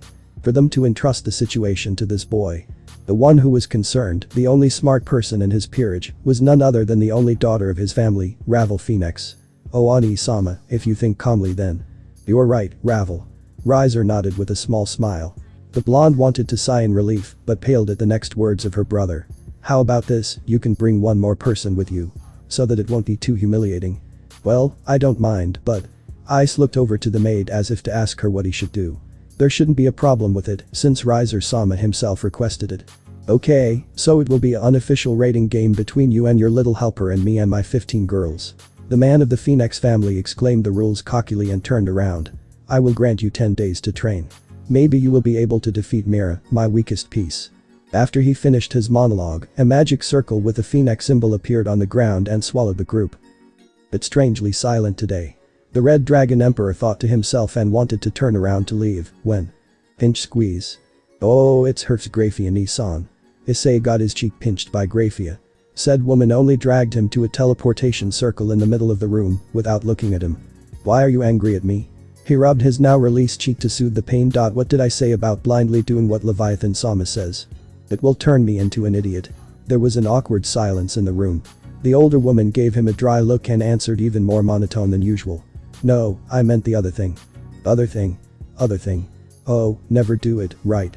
He gave her a bright smile, which resulted in him getting both of his cheeks pinched. Then why are you doing it, when you remember? Ice never knew Grafia could show such a sweet smile while on duty. Grafia, how do you now, Ice-kun? The Redede asked. He often visited the Gremory Manor when he was in the underworld and I would keep him company then. Then, when he mentioned a Seraph.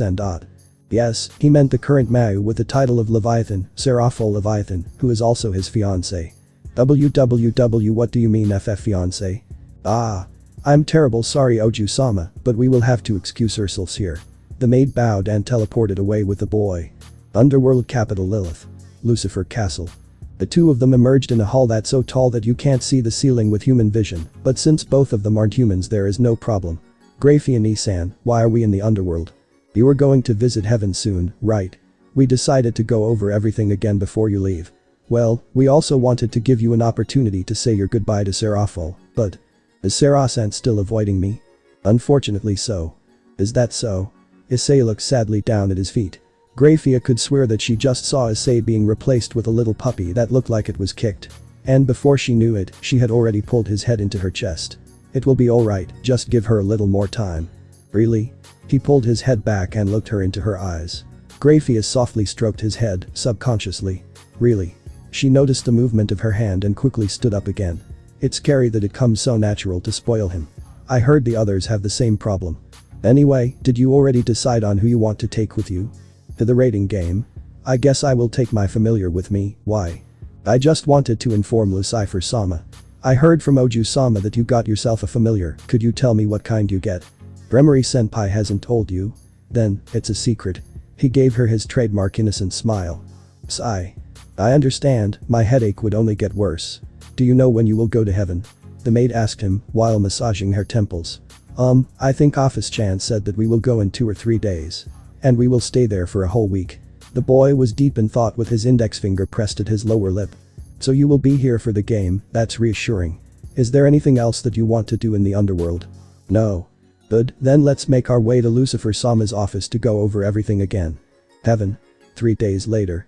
A 17-year-old high school student of average height with short brown hair and light brown eyes, and a cute young girl with long black hair down to her hips and gray eyes, appeared from a black and red dragon gate. The ears of the girl differ from a normal human's as they have pointed tips, although her long black hair makes this feature difficult to notice. These two are the Ouroboros dragon god, Ophis, and her first and only friend Issei, the red dragon emperor. So, where are we going to meet the two seraphs, Ophis-chan? They will come to us, so we'll just wait here. The blackhead said as she grabbed onto the hem of his dress shirt. The two of them walked around the streets of heaven. Heaven resembles a place sitting above the clouds with a bright white ceiling high overhead. It is guarded by a large gate and has a white stone path and stone buildings, which appear to be floating. There was suddenly a bright golden and a bright white light in front of the duo. A handsome-looking man with long blonde hair and green eyes appeared out of the golden transportation circle. He has 12 wings growing from his back, and unlike other angels whose wings are white, his wings are colored gold. The man in front of them was Michael, the current leader of heaven. Out of the white light appeared an extremely beautiful woman with curly blonde hair and a voluptuous figure. Signifying her power as a seraph, she has 12 white wings growing from her back. She is Gabriel, the strongest and most beautiful woman of heaven. Both of them had a gentle and kind smile on their faces, while softly gazing at the two dragons. So he is the current and strongest Sekiryuite in history. He gives of the same kind of vibe like our fellow angels. You're right, Ani-sama. His very presence is one of innocence and happiness. The blonde woman said it with a bright smile, while clapping her hands together. It should be said that this woman was the definition of pureness, so she can be quite airheaded at times. Ah, Gabriel-sama and Michael-sama, it's a pleasure to meet you. Issei gave a quick bow to hide his inner panic. 2 of the 4 leaders of heaven are in front of him. And not to mention both of them are actually behaving like one, unlike 2 certain mass. You don't need to be so nervous, since we were the one to call you. Michael gave him another gentle smile while raising his hand. Ice visibly relaxed and looked up again. Then, could you tell me why you summoned me to heaven? Ah, my little sister said that she wanted to meet the boy her long time friend always talked about. Who is this friend of her? Ophis, who until now was silent, asked in suspicion. It's Serapho Leviathan. Michael answered with an awkward smile on his face. What's wrong with you all? Gabriel asked the 3 other beings, while tilting her head. It looks like everyone knows of the hatred Serapho Leviathan bears for the strongest woman in heaven, everyone besides the one who receives that hatred. The awkward silence was finally broke by Michael when he turned to the 2 dragons again. Anyway, we shouldn't stand here all day. Let's go to the 6th heaven. The leader of heaven said as he prepared a transportation circle to take them to the Zebel, the home of the 4 seraphs, at once. They arrived at what looked like a room of a queen, or it would have looked like that if not for the army of stuffed animals on the giant bed, or anywhere in the room. I think I already know the answer, but is this Gabriel-sama's room? The boy asked turning to the 2 angels. And the one who answered him is Gabriel with a bright smile. No, it's Ani-sama's. The dragon duo turned around to face the leader of heaven, while he gave them an awkward smile. The stuffed animals belong to my sister. These are merely those that won't fit in her room. Is that so? Anyway, well it was great meeting you, I still have my duties as the leader of heaven. Until we meet again, Haidu Issei Dono, Ophis Dono. And after saying his farewell, Michael vanished in a golden light. The other seraph in the room started to say with sparkling eyes. Now let us talk about all kind of things. The Cult Research Club. 7 days later. The room was empty besides Issei, Tiamat and Graphia. Ice-kun, familiars with a human form are rare and powerful. Yes, I know. Then how come I can't feel anything from her? The Queen of Lucifer asked him, her eyebrow close to twitching. She is wearing Ophis-chan's spare suppressor bracelets. He shows her the 2 silver bracelets around Tiamat's wrists. Various runes were engraved on them, and a single black gem was embedded in the center. How come that the spares look better than the ones Ophis uses? Ophis-chan said fancy things are useless, these are more comfortable. And tossed them to me. I said with a shrug of his shoulders. Sigh well, then let us begin. Graphia stepped aside, and there where she stood just a moment ago was a gray-white magic circle. This circle will take you to the battlefield where you will battle Riser Sama and his peerage. Do I need to know something about them? The duo asked Graphia perfectly at the same time. Not really, since you already know about the Phoenix regeneration power. But please try to hold back a bit. We don't want them to die. The maid said while giving him an icy stare. How much should I hold back? Balance breaker without a single boost. You didn't even thought about it for a second. Tiamat looked at her with a deadpan look on her face. You will see what I'm talking about when you see him fight. Graphia Nisan, you make me sound like I'm some kind of monster. The strongest red dragon emperor pouted like a little child. Sorry Ice-kun, but when it comes to battle then I can say without a doubt that you are a monster. What do you mean by that? The Chaos Karma Dragon asked with a dangerous glint in her eyes. You know about the reputation of my master, Sirzich's Lucifer? Yes, why? He said that Ice-kun here has the same strength and growth as he did when he was his age. Is that so? The Dragon King sweat dropped at this. I heard that the current Lucifer and Beelzebub are stronger than the original mass. For him to possess the same qualities as them, just what are you Issei? Well then, it's now 0 o'clock, so it's time for the battle to begin. The dragon duo nodded and closed their eyes in preparation for the transport to take place. Dimensional gap. Kuo Academy replica. Issei and Tiamat appeared in an exact copy of the Occult Research Club room. The only difference from before was that Graphia was nowhere to be found. Welcome to the unofficial rating game between Riser Phoenix Sama and Haidu Issei Sama. I am Graphia Lucifuge, Queen of Sirzich's Lucifer Sama, and the referee for this game. Issei Sama's base is the old school building. Since Issei Sama doesn't have a peerage, it was deemed unnecessary for Riser Sama to own a base. For Riser Sama's pawns to use promotion, they have to reach the old school building. There will now be a 10-minute preparation time. Contact with the enemy is forbidden during this time. Both of them sat down on a couch and talked. Tiamat flirted right away. Say Tiamat. What is it, Ice-kun? Tiamat hummed. Why are you always playing with my hair? He asked a bluehead, who was pushing his head onto her shoulder with one hand and gently combing through his hair with the fingers of her other one. Do you dislike it? No, it's surprisingly calming, but… Isn't it alright then? No, like I said, I don't mind. I just wanted a reason why. Shouldn't we discuss our battle strategy now? Tiamat tilted her head innocently aside. She's dodging the question. I don't think that will be necessary, just don't underestimate them too much and we should win. How can you be so sure? Do you know something? Not much, but I was told that there is nothing special to talk about. So that means everything is obvious. The knights will be fast and use swords, the rooks will fight hand to hand, the pawns are weak without their promotion, and the strongest pieces will be the king and the queen. And what about those two? Do you know their trump cards? She raised an eyebrow while looking at him questionably. Yes and no. What do you mean? Well, they don't have one, so… You're kidding me, right? Please say yes. The boy only shook his head. It's true, when I visited Heaven, Gabriel Sama, Ophis-chan and me watched a few of his old matches. He only relied on his regeneration, and his queen wasted her demonic energy and then used Phoenix tears to replenish it again, just to throw it around again. That sounds like a really great letdown. Yeah. Sigh. The 10 minutes are over. The battle begins now. Well, let's go. I will go to the gym so you go to the track field. Oh, and remember what Graphia Nisan said. The duo stood up and Tiamat straightened her dress. Yes, I know. Don't kill them. Right. Both walked over to the window. And jumped out of it. Whoa. Hi. From above. They were greeted by 3 of Riser's servants. From the look of it, all 3 were simple pawns, and weak ones at that. They resembled cosplayer more than devils, and their demonic energy was pathetic as well. Issei took a few talismans and turned his back to them. Sorry Tia, can I count on you? Of course, leave it to me. The Dragon King pumped her fist and smirked at the devils in front of her. That gave way to a frown and a twitching eyebrow pretty fast though. What's this?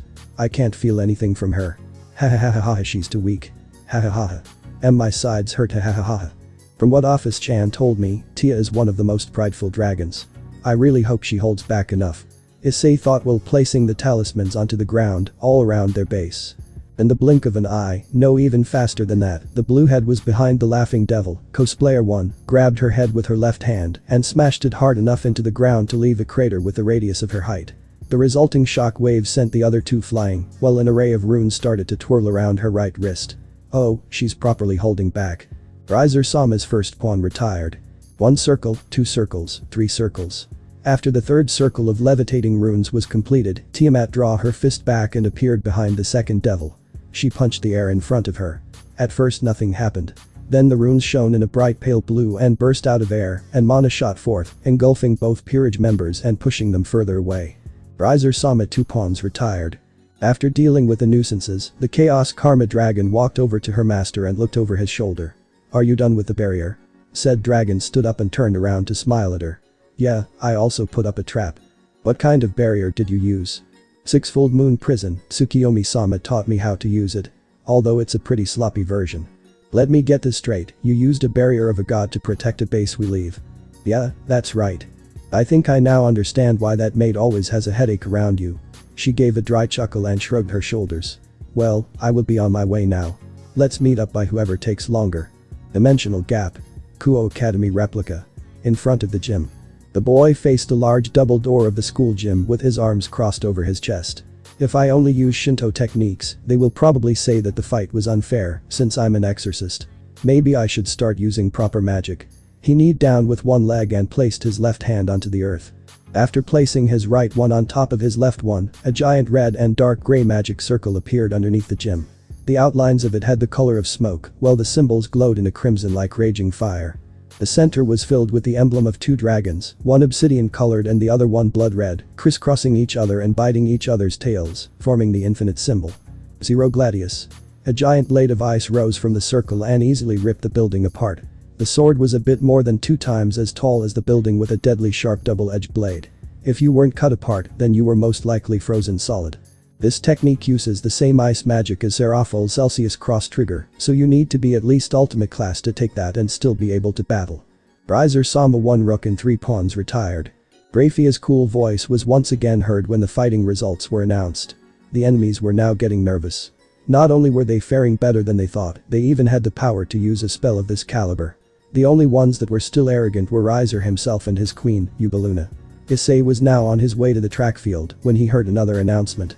Riser Sama's 2 knights and 1 bishop retired. So all he has left is 1 rook and bishop, 2 pawns and his queen. Guess he will send his queen after me and the other pieces should already be by Tia. Just when he thought that. Swish boom boom boom. He was engulfed in 3 explosions that suddenly appeared around him. Take. A busty woman with long, wavy purple hair that falls all the way down her back and matching eyes was flying a few meters behind him in the air with bat-like wings. At the front, the right side of her hair falls over her breast and covers her right eye, while the left side falls near the top of her skirt. Her attire is a dress consisting of a navy blue tunic top with gold accents and a pale blue skirt with open sides, and black shoes over matching thigh-high stockings with garterables. The top reveals much of her cleavage and is held with a gold choker with blue and red jewels. Over this, she wears a wide overcoat with black and gold accents and matching pauldrons. For accessories, she wears a black headband with a red-orange jewel over her forehead to keep her long hair in place and wields a staff-like scepter in battle. For cosmetics, she wears purple lipstick, matching her eyes and hair. It's best to attack your prey when it accomplished something. They will always let their guard down. The purple-haired woman arrogantly taunted him, thinking she had already won.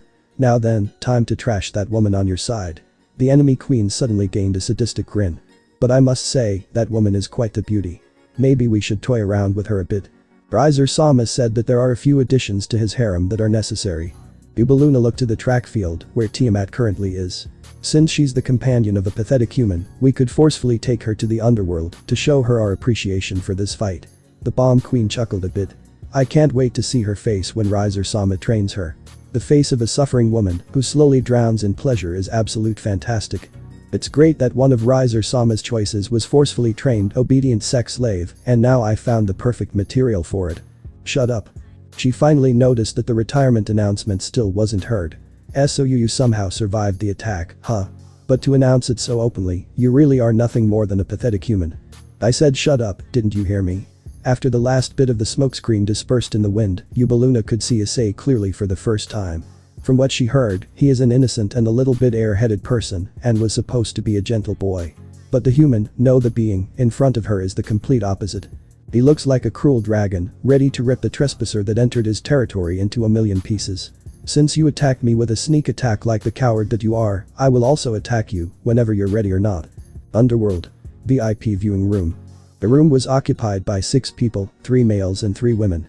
The men were the respective heads of the Phoenix and Gremory households and their wives.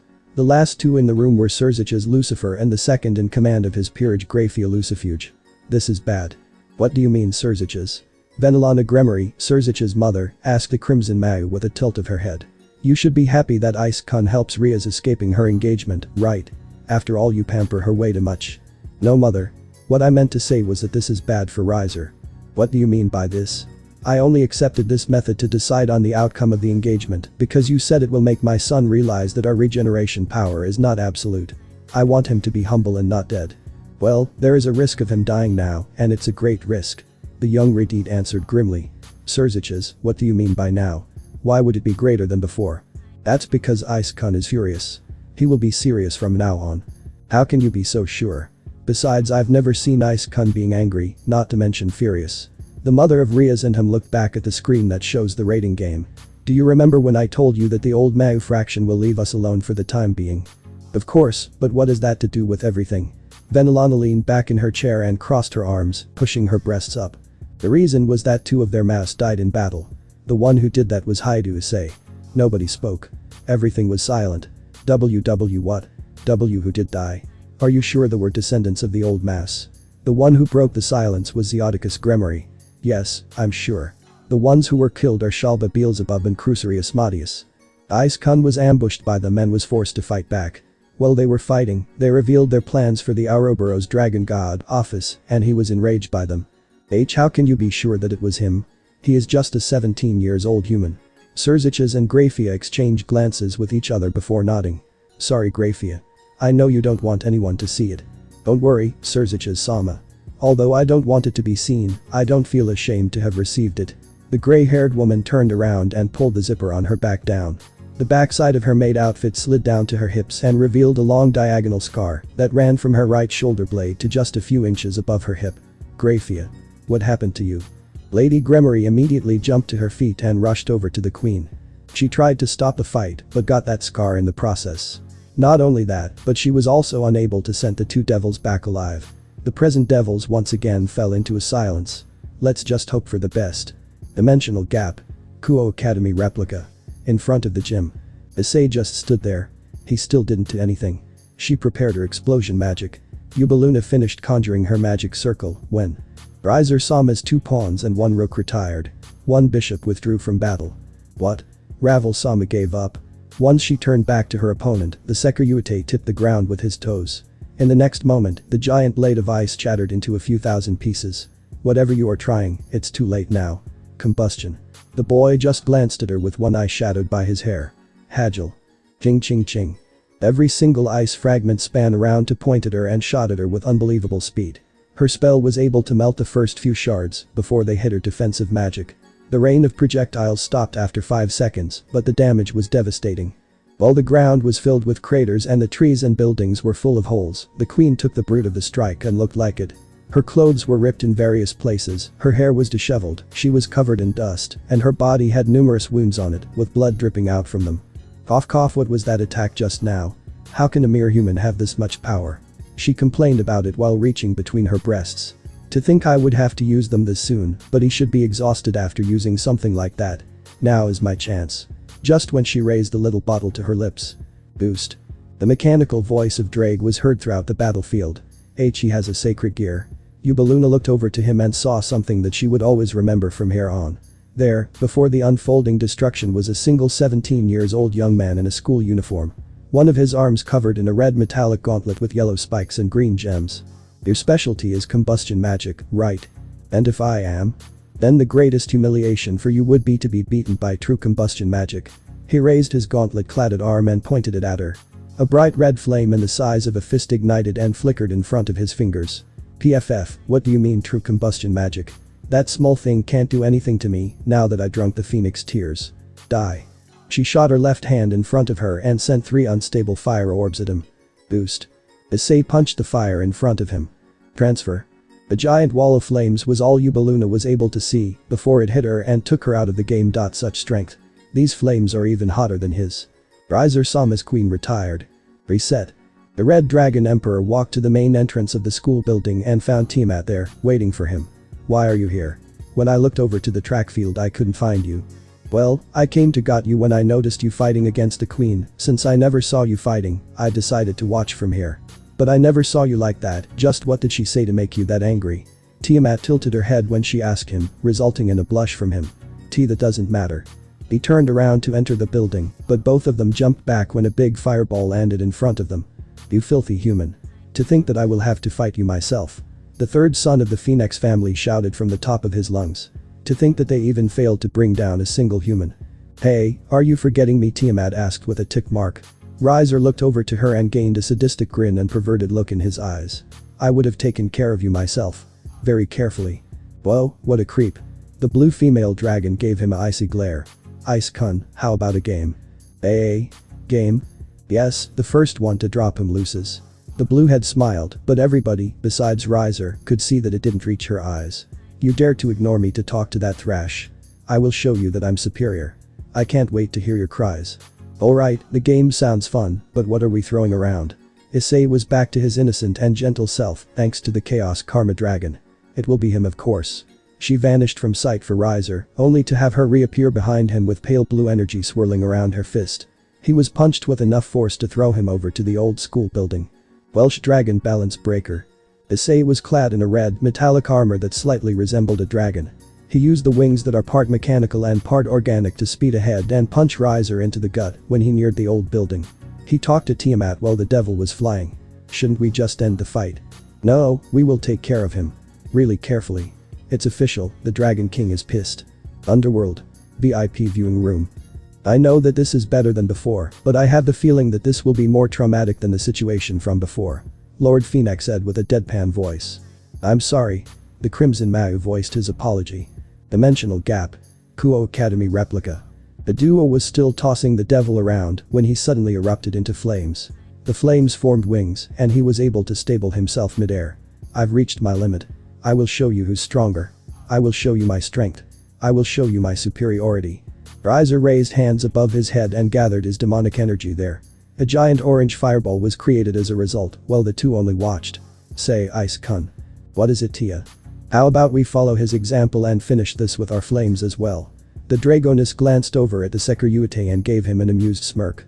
Said humanoid dragon only nodded and started to inhale air. Tiamat also inhaled air in a deep breath. You will see my power. Take this. He swung his hands to the sides and the giant fireball split in two and one flew to each of them.